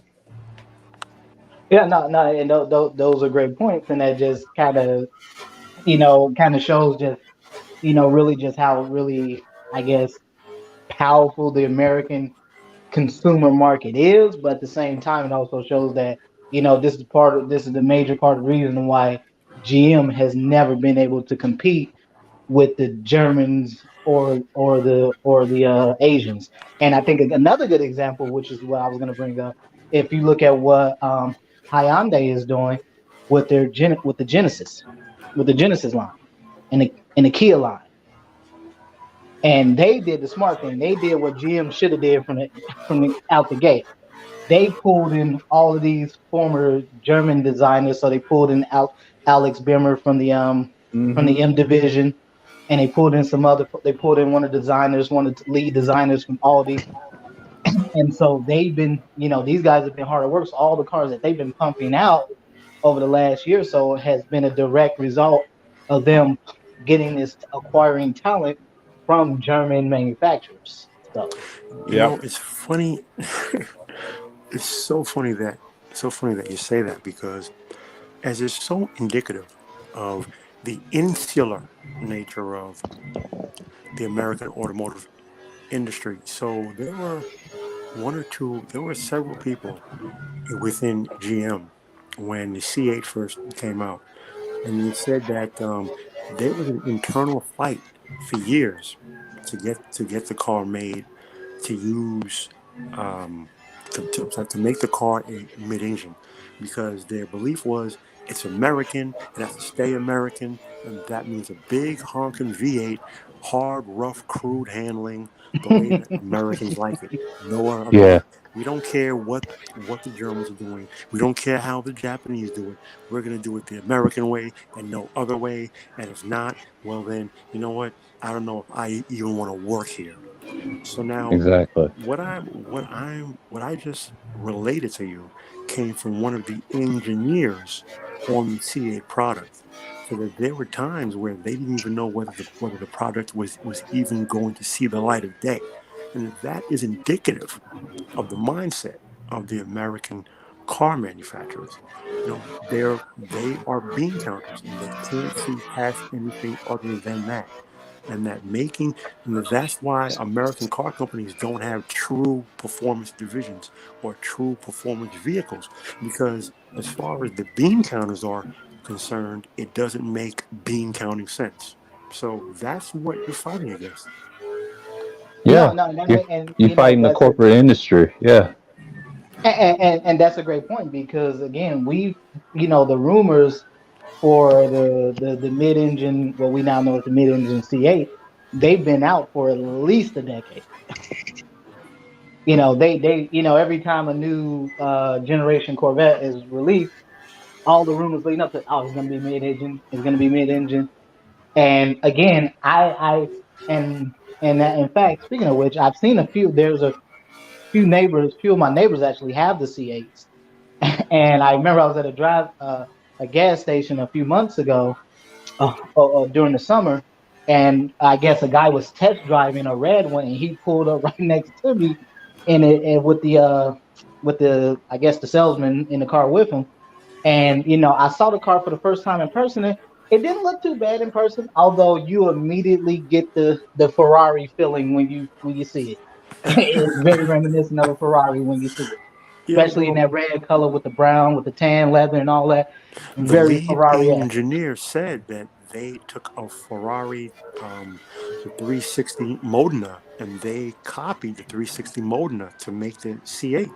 So the C8 isn't even an original design. That's why if you look at the C8 from certain angles, it looks like a 360 Oh, Modena. fucking A. Are you serious?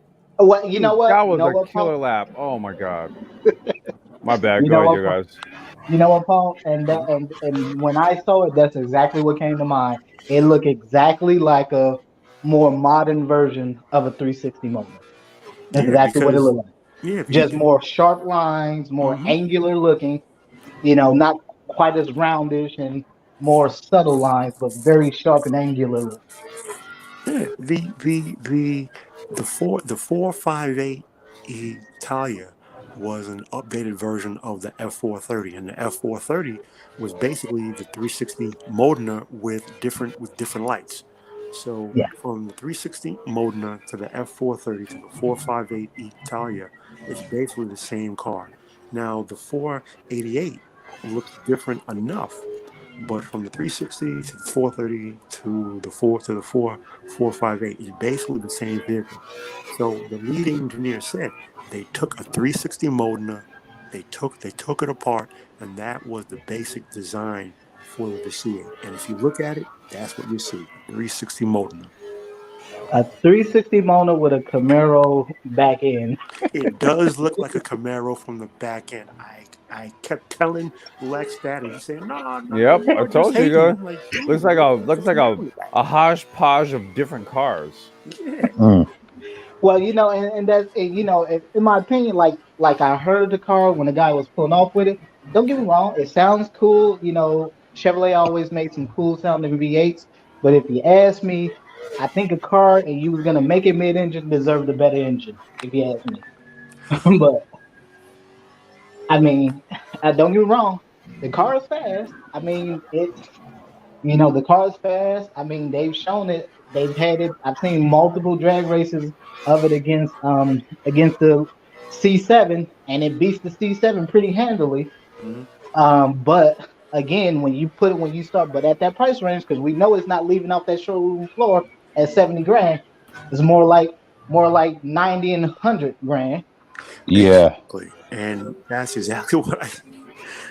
It's just that I'm just laughing because I Oh got shoot, so shoot, much shoot. pushback when they Yeah. said, "Oh, the car is 60 grand, 60 grand."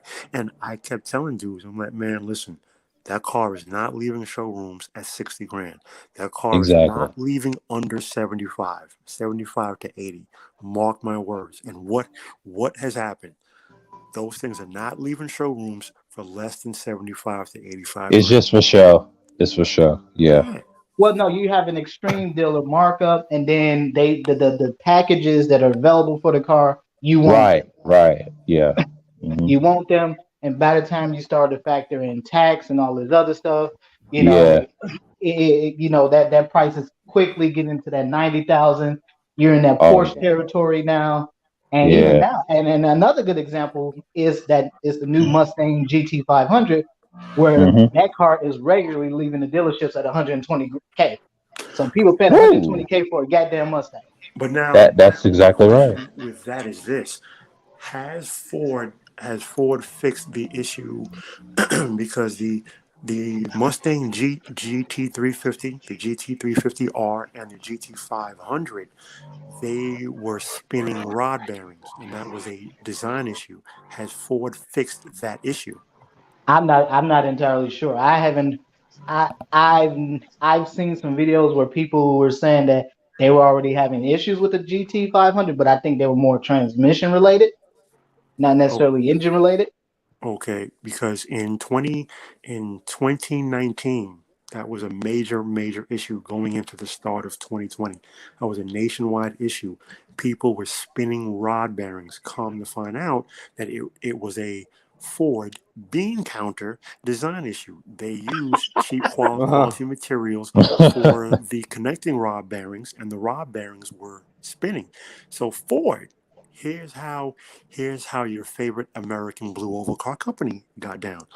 Even though Ford designed cheap connecting rod bearings, and they were spinning rod bearings and creating engine problems, and some people were even destroying their engines, Mm. Ford would honor the warranty, and they would either replace the engine or give you a new car, only if you had no modifications to the car. So if you did anything as even just put aftermarket brakes on it, they voided your warranty and left you stuck holding the bag for their design Yeah. problem. Okay, that's how Woo. Ford got down. Hmm. And you know what? That's very reminiscent of the old E60 M5. Yeah. Uh, Classic. Facts. Those V10s. Yeah. The first ones, Sure yeah. enough. Yeah, the first Yeah. V10s. You're right. Hey, so who do you? I guess do you for 2021, 2022? You guys predict any car companies may not be around?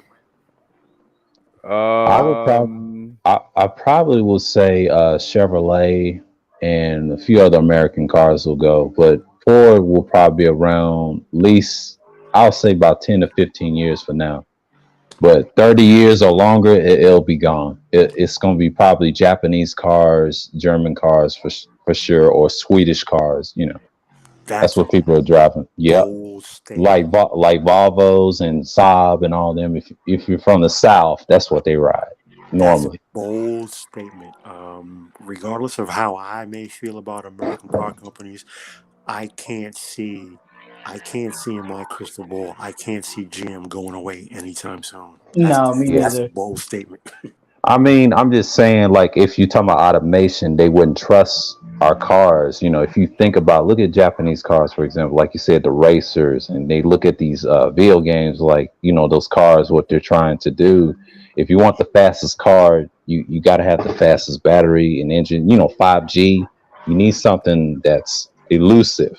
You know, you don't want nothing that's basic, No, 1950 what you style, you need know. is you have to have stuff that's the thing is that if you always take that approach, then what you'll never do is you'll never hit consumer market. You'll never bring anything to critical mass. You'll never get like wholesale mainstream adoption. What you have to Yeah, do is you have to get to a point where the median technology meets an affordability point where the average consumer can consume it. Once you do that, you're in Bingo. the game. Bingo. yeah, I Yeah, couldn't have So said that any better I myself. think my personal prediction is that I think the high performance lines for each of these American car companies are going to stay around. I don't see Dodge SRT going anywhere. People not for just right love now. they, Yeah, people just love them too much, and yeah. quite frankly, they kind of been pumping out the hits. Okay, So okay. If you say the um, price is a issue, if they do drop it, like let's say like 15,000 for sure. You know, just make a cheap version of the 5G. You know, I'm just saying like automation cars, like fast. You know, regular cars. They don't have to be exotic. You know, I'm just saying like, you know, your everyday car that you go to work. You know, it's gonna get to a point most people won't be in cars by themselves. You using it for phones or whatever. You know, like what Self, we got on these apps. yeah, but self driving cars are still years off. They're way Yeah. off. They're nowhere near. yeah, That's that's So not you're just even. saying that far behind, like 10 years behind? Wow. No, but it's not 10 I think years. that's a legislation issue more so. Yeah. Well, Not Oh, I we've see. already no, it's had not. the The technology legislation. is not there yet. It's not even so Yeah, I was much going to say the legislation. the legislation's already passed. That was the Yeah. Transportation Act of 2018. That's Hmm. what Okay. gave the go ahead for this. What Yeah, you need it's the is you have to actual have a tech, full scale 5G infrastructure. You need to and it's have just Hmm. not there yet. 5G blanketed across this place in order to Yeah. have a whole bunch of IoT and self-driving connected devices like c- talking to networks and to each other and all that without any sort of impedance. You have to have a mesh network of Yeah. 5G coverage before that. So it's what Paul's saying. It's the tech, the actual hardware and everything. This shit already exists. Yeah. Yeah. Where we're behind the ball is our telecoms. So, Yeah. are and you this is saying where the U.S. has they need like traditionally been their doing. own independent level of like the of the communication spectrum more that they can communicate on? No, I don't think this is a problem with independent. I think this has had to be something that has to be federally mandated. Like, for example, if you look in places like China or Japan or South Korea is probably even better example, where high speed internet is just a basic, it's just a necessity of life. It's a basic. It's Right. just part of who they are. They have average internet speeds in China and South Korea, for example, that average like 150 megabytes per second Okay. plus. How many of You those know, in cars most got scrapped in cash for if you go to clunkers? most, even in most cities here in the US, you would be Aren't lucky you if you dry? hit around 70 or 80 in most cities. Yeah. Can I say this? Listen, if you've seen the movie Minority Report, and if you've Yeah. seen Yes. the movie Yeah. the one with Will Smith with the robots, I am I robot. Robot. I wrote that. iRobot. iRobot. Yeah, Listen, iRobot. I seen that. I listen. seen that. I was young. We are at least 10 to 15 years away from that, where you get in your Yeah. car, it takes you to where you got to go, and you That's what I was talking literally about. don't Yeah. even look at the road. We're at minimum 10 to 15 years away from that. We're That's what nowhere I near was saying close to that. earlier. Yeah. Not even close. Yeah. Because even Tesla, with their vaunted technology, if there's dogs on the side of the road, if there are an uneven number of trash cans on the side of the road, their tech can't handle it. What are you going to do if you're on the highway and there's a distracted driver who's in a regular vehicle? How does your autonomous driving vehicle handle that? So it is the tech from the communications side and also from the raw computing power side. We're years away from true autonomous driving vehicle. Yeah. Years away.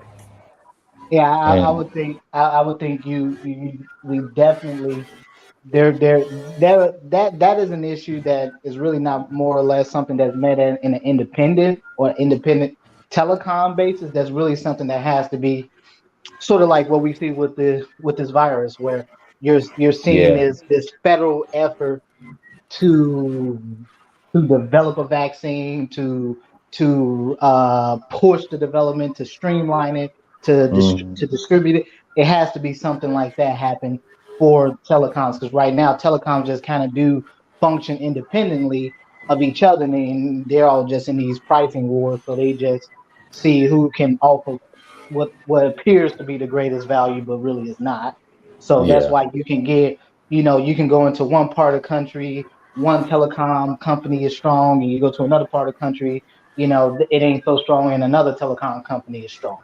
Well, So that's I what I mean, was saying, about the EM spectrum. I mean, obviously, we have the cell service and the telecoms, like you were saying, each one owns a little bit of that spectrum. Now, I think with this whole SpaceX and Starlink, that right there is definitely a great start. Tesla's going to end up probably owning their own communications network, and maybe the other car companies can probably end up partnering with them at some point to get this autonomous thing off the ground.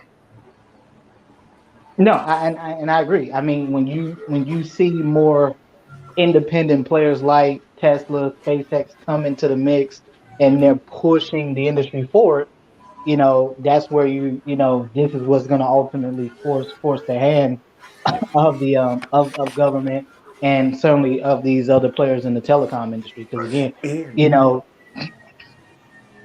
I mean, there's telecom in America is just nowhere. I don't, in my opinion, I don't think it's nowhere near as competitive as what you see in other industrialized Oh countries. no, I think Okay. absolutely not. And again, I have to really reiterate this point. What I see here in Europe is completely different than what you guys see in the States. So at the state level, up in the Nordic countries and in Holland and even most of Germany, it's mandated at the state level for full electrification and EVs. There are charging stations everywhere. There are EVs everywhere. China China and Germany are at the vanguard of EVs. So again, America is a good 10 years behind the rest of the world when it comes to EVs. You guys don't see charging stations everywhere. You guys don't see EVs on the road everywhere. I do. So my perspective is different from what you see in the States. Okay. So again, the automotive Oh, industry is already focused on full electrification. Yeah, and I guess Johnny Blaze, brother, you would be the best answer to this. I mean, you have a Tesla, so I mean, what do you see when you're driving? Is it easy for you to go to a charging station outside of your own home and charge a vehicle? Okay, so now, what Paul says it is correct. Now, I know where the Tesla charging stations are. I mean, because my car will map me to those, but and now it will also map me to the non ones as well. But in most cases, I mean, luckily I'm in a semi, not I won't say I'm in a metropolitan area, but I got charging stations around where I live I can use. But when I first moved to this Virginia area, there weren't that many. I mean, the nearest Tesla one initially was like 35 miles from where I lived. Now there's Wow. one like 3 miles from where I live, but they're building them slowly but surely. But here's the thing: what I think people are trying to do now, they're trying to find a way to make this thing profitable. So I went to a EV seminar, and what they're talking about doing is they really can't charge people for the electricity. So what they're doing is they're buying the lots, and then they're charging you to park in the parking lot to make money. yeah, yeah. Yeah. Yeah. And So so, that's the wow. catch. As a matter of So is fact, this gonna be like hourly parking? Because how long does it How long would it normally take to charge a vehicle? well, it depends on. So let's say you're doing a level 2 charger. That's the standard. A level 2 will give you roughly anywhere between 15 and 25 miles per hour. Wow. So Yeah. yeah, but so okay, so in DC, and I don't know if you guys been there recently. They have the national park area. It's like right on the border of Virginia. It's like right around the border of Virginia and Maryland. And there's a Tesla charging station there. It's in one of the buildings, but you got to pay to get into the charging area. Now, to charge is free, but it's to pay to the park. You know, I want to say for this, you know, as I said earlier, the oil and gas industry controls research into alternative forms of energy, the same way that the drug companies control research into AIDS and cancer research. Now, this is just my thoughts. This is just my point of view on this. I'm of the opinion the only reason alternative sources of energy and other quote unquote free sources of energy are not readily available is because they haven't figured out how to monetize it yet. When they figure out how to monetize it, then we're going to see these alternative sources of energy because Right. they're not going to lead the research into something that's going to put them out of business unless they can control the market for it. Okay. I don't Exactly. know how well you guys follow the financial markets, but the oil and gas sector is the largest sector in the world. Yep. It Okay. is. It So is. that's where the money is, and your Yeah. power is based on your money. So Yeah. that is the We 800-pound gorilla in the room nobody wants to talk about. and the reason they're like that, we got a lot of pollution problems too, and it affects the environment too. And then I saw an ad from Prague. They was talking about nuclear energy, not just weapons, but not killing people, but trying to make things, easy living. I don't know how they gonna do that, like you just said about the cars, how they're gonna be maneuverable. But if they find a way to monetize, like you said, it's gonna be interesting who's gonna buy those, and Well, that's well, that's like that's what I'm saying. well, the thing about nuclear energy in general, it's gonna be a necessity in the future. It's inevitable. Yeah, that's what I'm saying about technology and that. And I was researching how it's not killing that much people except for the pollution. I That's what's disagree. killing us. I You know. disagree, and I'll tell you why I disagree. Because it creates nuclear waste, and that stays radioactive for thousands of years. Okay? When people say the industry will tell you that it's a clean, safe source of energy, technically, yes, but on the back end, no, because that The waste waste. has Okay, to I be agree with you on stored that. Yeah. somewhere. That's why I say it's not Okay. viable long term. However, there are many types of energy production that are in R&D. One of which is fusion containment, as are a few others. But again, until they can be monetized, you're not Hmm. going to see them change the world like they should. I see your point. And No, I agree.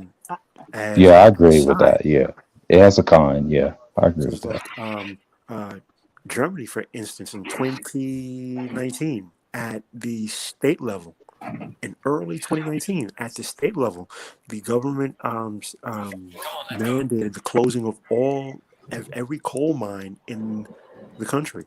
So energy production either had to be wind, solar, nuclear, or buying energy from somewhere else. But they're no longer going to contribute to pollution as far as energy production. So things are changing, things are progressing. So, again, not, to bring it back home, Hmm. the automotive sector and the energy sector, they walk hand in hand. So, that cannot be overlooked. Yeah, I No, see what absolutely, you're saying. I see absolutely. what I you're mean, saying, but I mean solar those are energy. Go ahead, Dr. Phoenix. No, I was going to say there've been stories for years about GM had the ability to electrify vehicles well back into the 80s, Hey, and What's that? and no, well, no, but he's talking about the cars. I'm saying GM made electric cars back in the 90s and they scrapped them all. The Yeah, EV1. the The GM EV1. EV1, Yep. the EV1. and so I mean, it's not like this is necessarily new technology or whatever. It certainly has been around at least for the past 3 decades. 3 decades, but again, I do agree with Paul what he said. I think until they find a way to make it profitable, it just will not become this mainstream event, if you will. What tires do they put on here? Well, Ulysses, we discussed this, and what did the lead designer for that game say? Said that for all the programming, they cannot accurately reproduce. No. I'm just saying. I went into the pits. I went into the pits. I went in for a tire change. The tires that I was running were fine. I went in for a change, and what the hell did they put on this thing? These things aren't holding. I don't know if they put any wet tires on here or what. They're not holding any heat. Look at that. Are they Inters? I have no idea. I'm gonna go back in. Well, no, so what Paul was about to say about reproducing tire feel and tire dynamics within a video game, that is undoubtedly the most difficult part to reproduce. Mm-hmm. Yeah. The lead designer Ulysses knows it. The name escapes me, but he's I think it's one of the largest or the well known online The sim guys. You're talking about Niels something. I Yeah, can't remember right. the guy. Can't remember the guy's his last name. Yeah, he said the only way to come close, to come not even accurately, but to come close to accurately reproduce tire performance, you would literally have to plug into IBM's Deep Blue. Like it requires that much processing power because there's so many variables through a corner: speed, angle, temperature, weight, Well, loading. Paul. Not only that, but like you see the weather. Mhm. So let's just say if I'm doing like a sim grid race, right? Right. Or I'm racing in a league. Okay, the weather varies.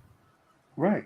So it could start the start of the race could be cloudy conditions, and then light rain ensues within like 5 laps, and the next thing you know, we got this right here. So the only thing you can do is really kind of take the realistic approach, whereas like you get a set of tires for the condition, and then you have like a range or a set within there to which you can adjust. Right. But to get it right, oh man, like you said, it's gonna take a whole lot of processing power to get that. Now I'm gonna show you. I pulled the Motec data. I got the Motec data from this session. I'm gonna show you how I pulled all that data into Motec. Mm-hmm. Hey, Complex, man. Just want to give you a heads up, man. My nephew was here earlier, and I had to introduce him to the Black Brain Trust. So you got a new subscriber. But the thing that caught his attention was your sim racing. He's like, "Ooh, sim racing." Oh yeah, yeah, man. Yeah, that's what I'm trying to do, bro. Yeah, trying to get these brothers into sim racing, dude. I don't know if you guys ever watched it, but I want to say maybe about a little over a decade ago, there used to be the Nissan GT Academy or something like that. Yeah. What are you talking about? A decade ago, they have it. I'm subscribed to it. They still run it. Yeah. No, but they used to actually have a television show where it was actually. Oh yeah. It's yeah, all they used to have a show. now. It was like maybe a decade ago, and I remember one of the guy that won it. He ended up racing in the 24-hour Le Mans. Jam Martinborough. Yeah. And Jam Martinborough. Look, I've always played racers. Oh man, going way back back in the day to the original Gran Turismo. And so I've always played racers. But I think just I think it's a good place to start, and certainly I think it's a good place especially for younger brothers who may have some of those interests, quote, that are outside the typical norms of Black society, Yeah. where they can indulge those, where they can indulge those curiosities. And so, I'm a big proponent and a big fan of sim racing and stuff like that. Because, like I said, I pretty much played every not Grand Theft, Gran Turismo, and every Forza game out there. So Yeah, I would say, and the reason why I'm a big advocate at this point, because the sophistication of the sim games have gotten to the point where, like, it's so close in mirroring like the actual car, right? Mhm. The only thing that's really kind of inhibiting you is kind of maybe just like your kit. But like if you've got like a Logitech G29, like I said, as long as you go with that and up, you're fine.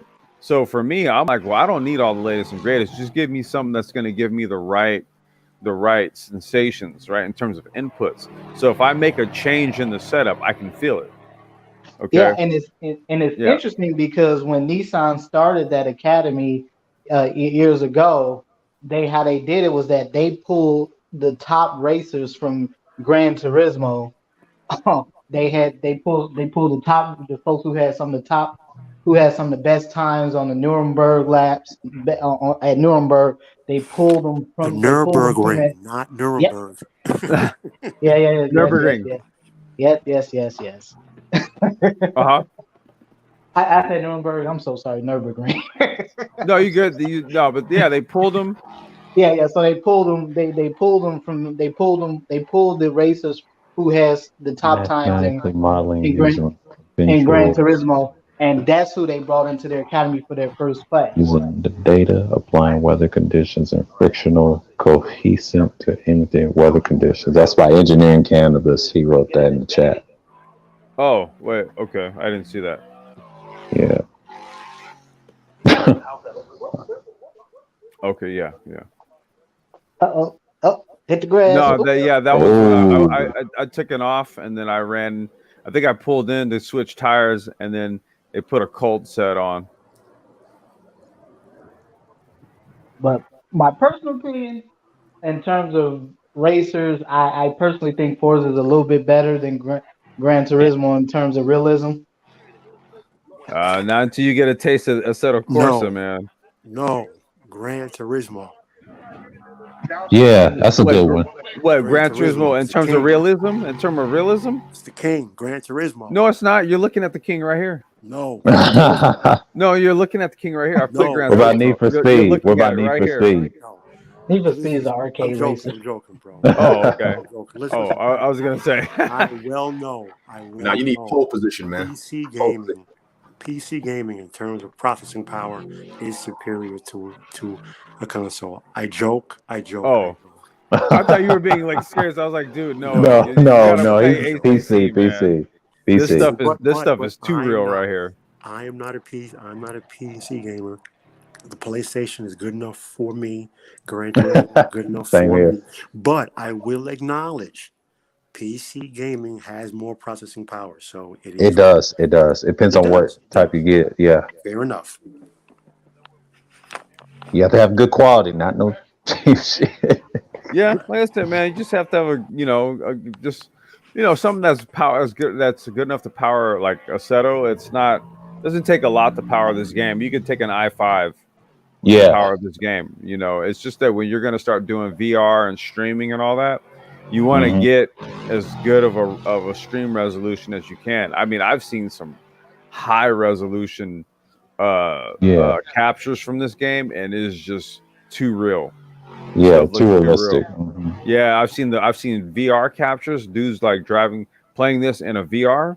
That's why I can't. In a few weeks, I'll have mine, and then we'll do a stream on it. But once you see it, like you're gonna see my head moving around, dude. It's gonna look so real that it's like unreal. Wow. Yeah, that's why I'm ready to get whole VR, and then really get up to speed on that. Well, yeah, I went off right there.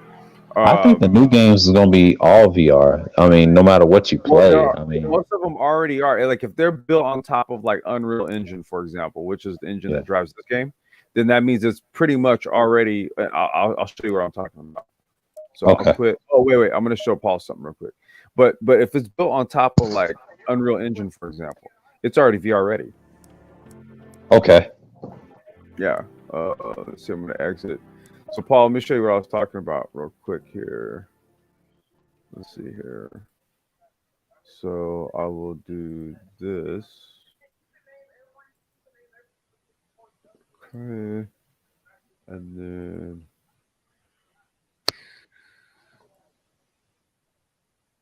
okay. See this here? You guys see this here? Yes. Yes. Okay. So this is the Motec i2 data logging software. So let's say you had a real car, you went out, you went and tested a setup, you come back in, they pull up the laptop, they pull this software up, and then they do this right here. They go here, then they go, okay, let's find the most recent session. Okay. So that was this one right here, right? Kailami in the wet. We were just running that. We're going to open that. Okay. So here's all the data from that session. Sweet. Wow, That's sweet. Wow, Yeah, that's neat. Yeah. So this is like pretty much every metric, wheel speed. Mhm. Sim world can be transferred to the real world when your mind combines both. One speed. Yeah. Did you write that? All right. Okay. Yeah. Cool. So I pull I agree with that. I pull all the data out of the actual game. And this is the same data I would pull out of a real car. Like when they pull you, like I say, when you're dealing with your engineer, he's going over all this data with you. Mhm. Yeah, that's what they do. Yeah. Yeah. So you know, yeah, like when you see videos and Lewis Hamilton is sitting down with Bono, this This is what Lewis he's looking Hamilton at. and Bono This is are what he's going looking at. over. Exactly. Right. Like so we got a Telemetry track race map. data. Yeah, track map here. So all the colors here represent what gear you're in, right? So this is going to tell you what gear you're in for the majority of the track, right? So on the curbs, I'm coming down into, first and second over here. The highest gear I'm in is in fifth in the wet, right? You don't see me in sixth gear anywhere on the track. So, and then this gives you your high points going into the turn, low points, low speed going in, high speed going out. Like this gives you like everything. And then I forgot how to get my section time. Now, what I'm working on is a way to where when I do, let me go back here. So what I'm working on is a way where I can basically patch this in with the video. So with the actual replay, okay. So if I hit let me see, let's see if I can find whatchamacallit. See background. So there's a way I can. Oh wait, here it is, right here.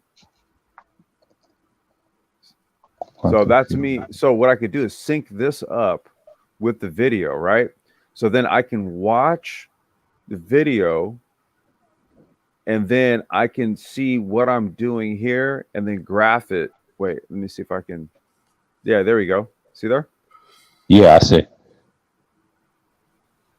So all I need to do now is just sync it. I do the same thing with my karting. When I pull the data from the Micron and then the video from the GoPro, and then I patch the two together. So I'm pulling the data from the Motec and then the replay from Assetto, and then I sync them. And then I get this right here. Cool. And, yeah. Excellent. That's something you might want to go holler at Engineering Cannabis about. He and I were talking about on the phone earlier today. Yeah, I read his stuff in the chat. Yeah. Yeah. We were talking about it earlier today. Hush, hush. VR is the next level. Okay. Oh yeah. I don't even want to give a hint to what we were talking about. But all I can say is this: based on what I just showed you and what I was telling him, He said it's possible. That's all I'm gonna say. All right. That's all I'm gonna say. He said it was possible. So we're gonna go with it. We put it on the whiteboard and we said we'll get back to it. Yep. That's what's up. Yeah. Yeah, man. So that's how serious I am about the sim stuff, dude. I'm pulling all the data I can, and Motec is pretty much the way to do it. Well, for Johnny Blaze, you said your nephew was interested in sim racing. Yeah, he's in school for graphic design and video. You know, he came by, he just passing through for a quick visit, and I just had to, told him, about the Black Brain Trust, and so I had him pull it up on his phone, and when he was just going through the collection of videos, the first thing that caught his attention was the whole sim racing. Yeah. So I had him subscribe today right before he left. Neat. Yeah. Mm-hmm. Yeah, have him watch this one. And it's interesting because given that, for folks, for people who into racing, obviously they tend to start very, very young in the karting world and stuff like that. But, they can be very expensive. So I think doing the sim, having the sim racing is probably a more cheaper way to kind of get your foot wet and get into it and, start to get a little bit of that experience under you. Yeah, okay, it did load. Okay. So I did an update. Shit. Hold on 1 second. This is kind of loud. Because I was gonna, I'll do it next time. I'll show the karting sim next time. But I have a karting sim too, and it runs on Unreal Engine also. Okay. Yeah, so it's like however, real cars, sim, karting. I'm trying to coach both disciplines, basically. And I'm using all of like what I know in terms of like how to pull data and then translate it into how to better improve driving. Basically, so that wait, say that again. I was reading his comment too late. I'm already working on something to blow your mind. Oh, really? Come on, man. Oh, shoot. Really? That's what he said in the chat. I'm just reading. Yeah, the only thing that's going to blow my mind is the ability to accurately model tire performance. So far, it cannot be done. And they keep saying the only way you would need the processing power of a supercomputer. Literally, it cannot be done. So I got to be real with you, though. You can do that. That will blow my mind. I got to be real with you, though. The only people complaining about that are dudes who like the actual race car drivers who are like, whoa, the tires. Dude, I drive this shit. It's not a problem, right? Because I don't drive the actual cars. No, just jokes. Oh no, I'm saying no. I'm saying this because the sim racers. Because here's what happened.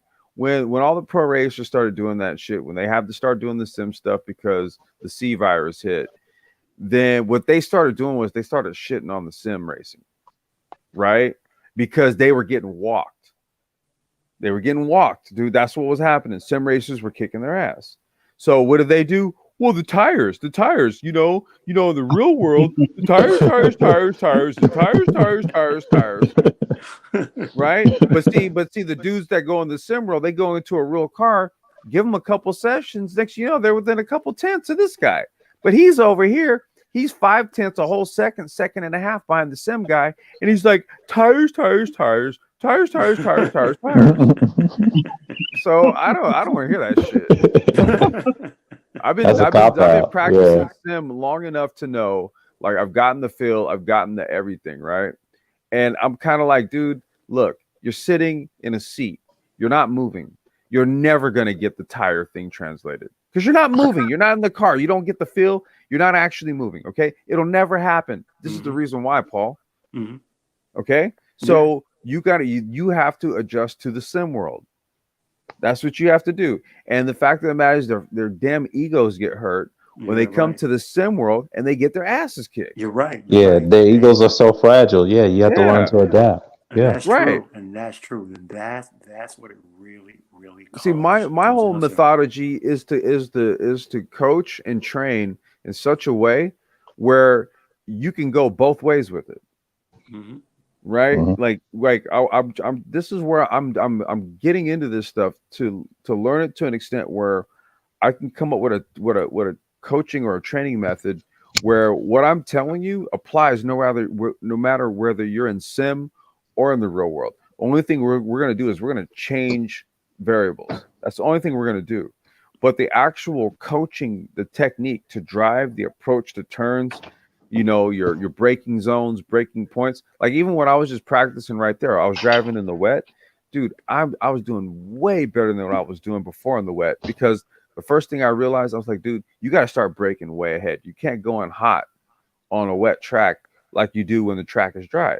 Right. So Right. once I started learning to just brake ahead of time and then carry more speed in, dude, I started like just really ripping around the track in the wet. Bro, So yeah. yo, to speak of that, did you ever see the replay of Michael Schumacher at, I want to say, Japan '98? Dude, the Ooh, best wet weather drive Hmm. ever. He was ooh. driving around the rest of the field like they were standing still. Yeah. I was but a wee little lad, and I remember those days. I saw it. Yeah. I saw it live. Dude, it was amazing. I mean, yo, in the rain, guys are standing still, and Michael Schumacher is driving damn near full speed in the Dude, wet. I can show you karting videos. You got guys like what's his name? Um he's a French karting driver. He drives for Sodi. This dude is a rainmeister. Like I've seen races where we're talking about he's racing against the top dudes, right? He was lapping. He started lapping dudes. That's how good he was in the wet. He Mm, was lapping all the top dudes in the world when it comes to KZ2 shifter carts. mhm. He started lapping dudes. Yeah, yeah. This cat like I wanted there was a live stream I did on my channel some time ago. We were nerding out on racing one night, and I pulled that video up.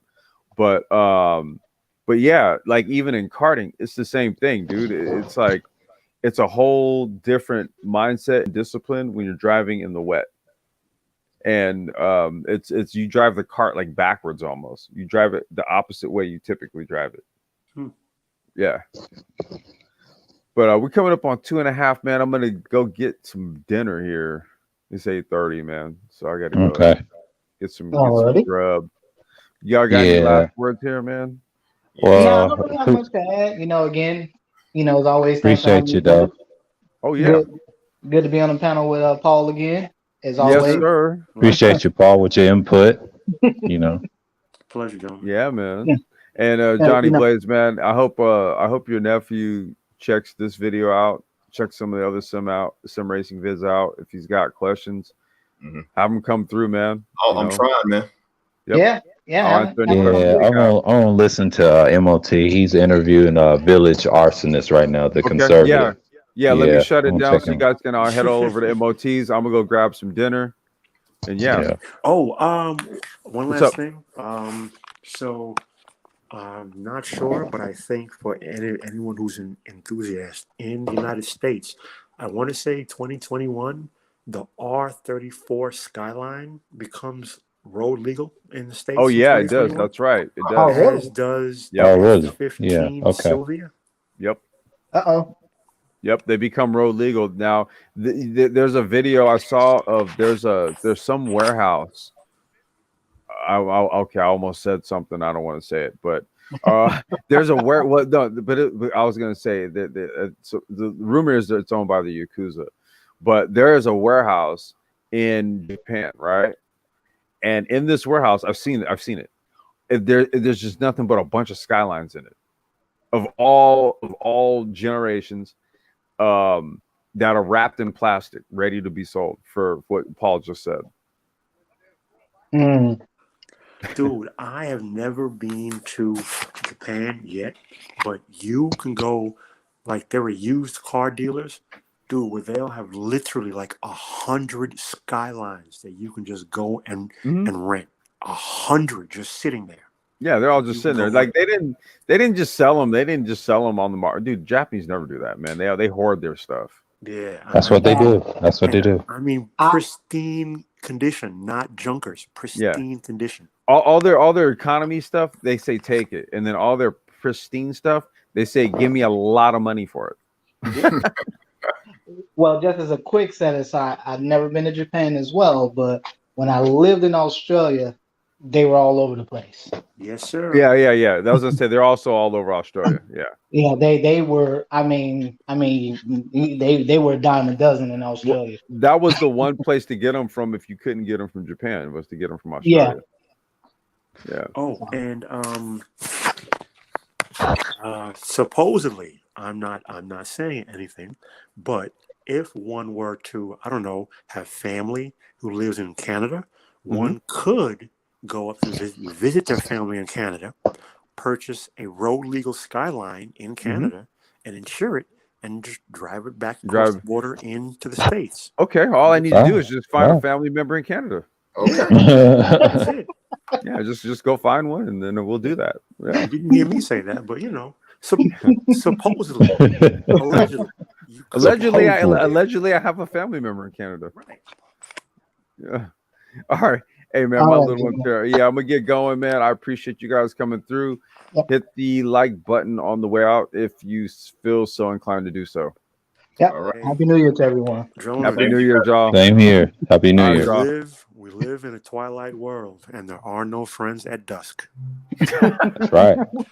All right, y'all. Peace. Later. Right.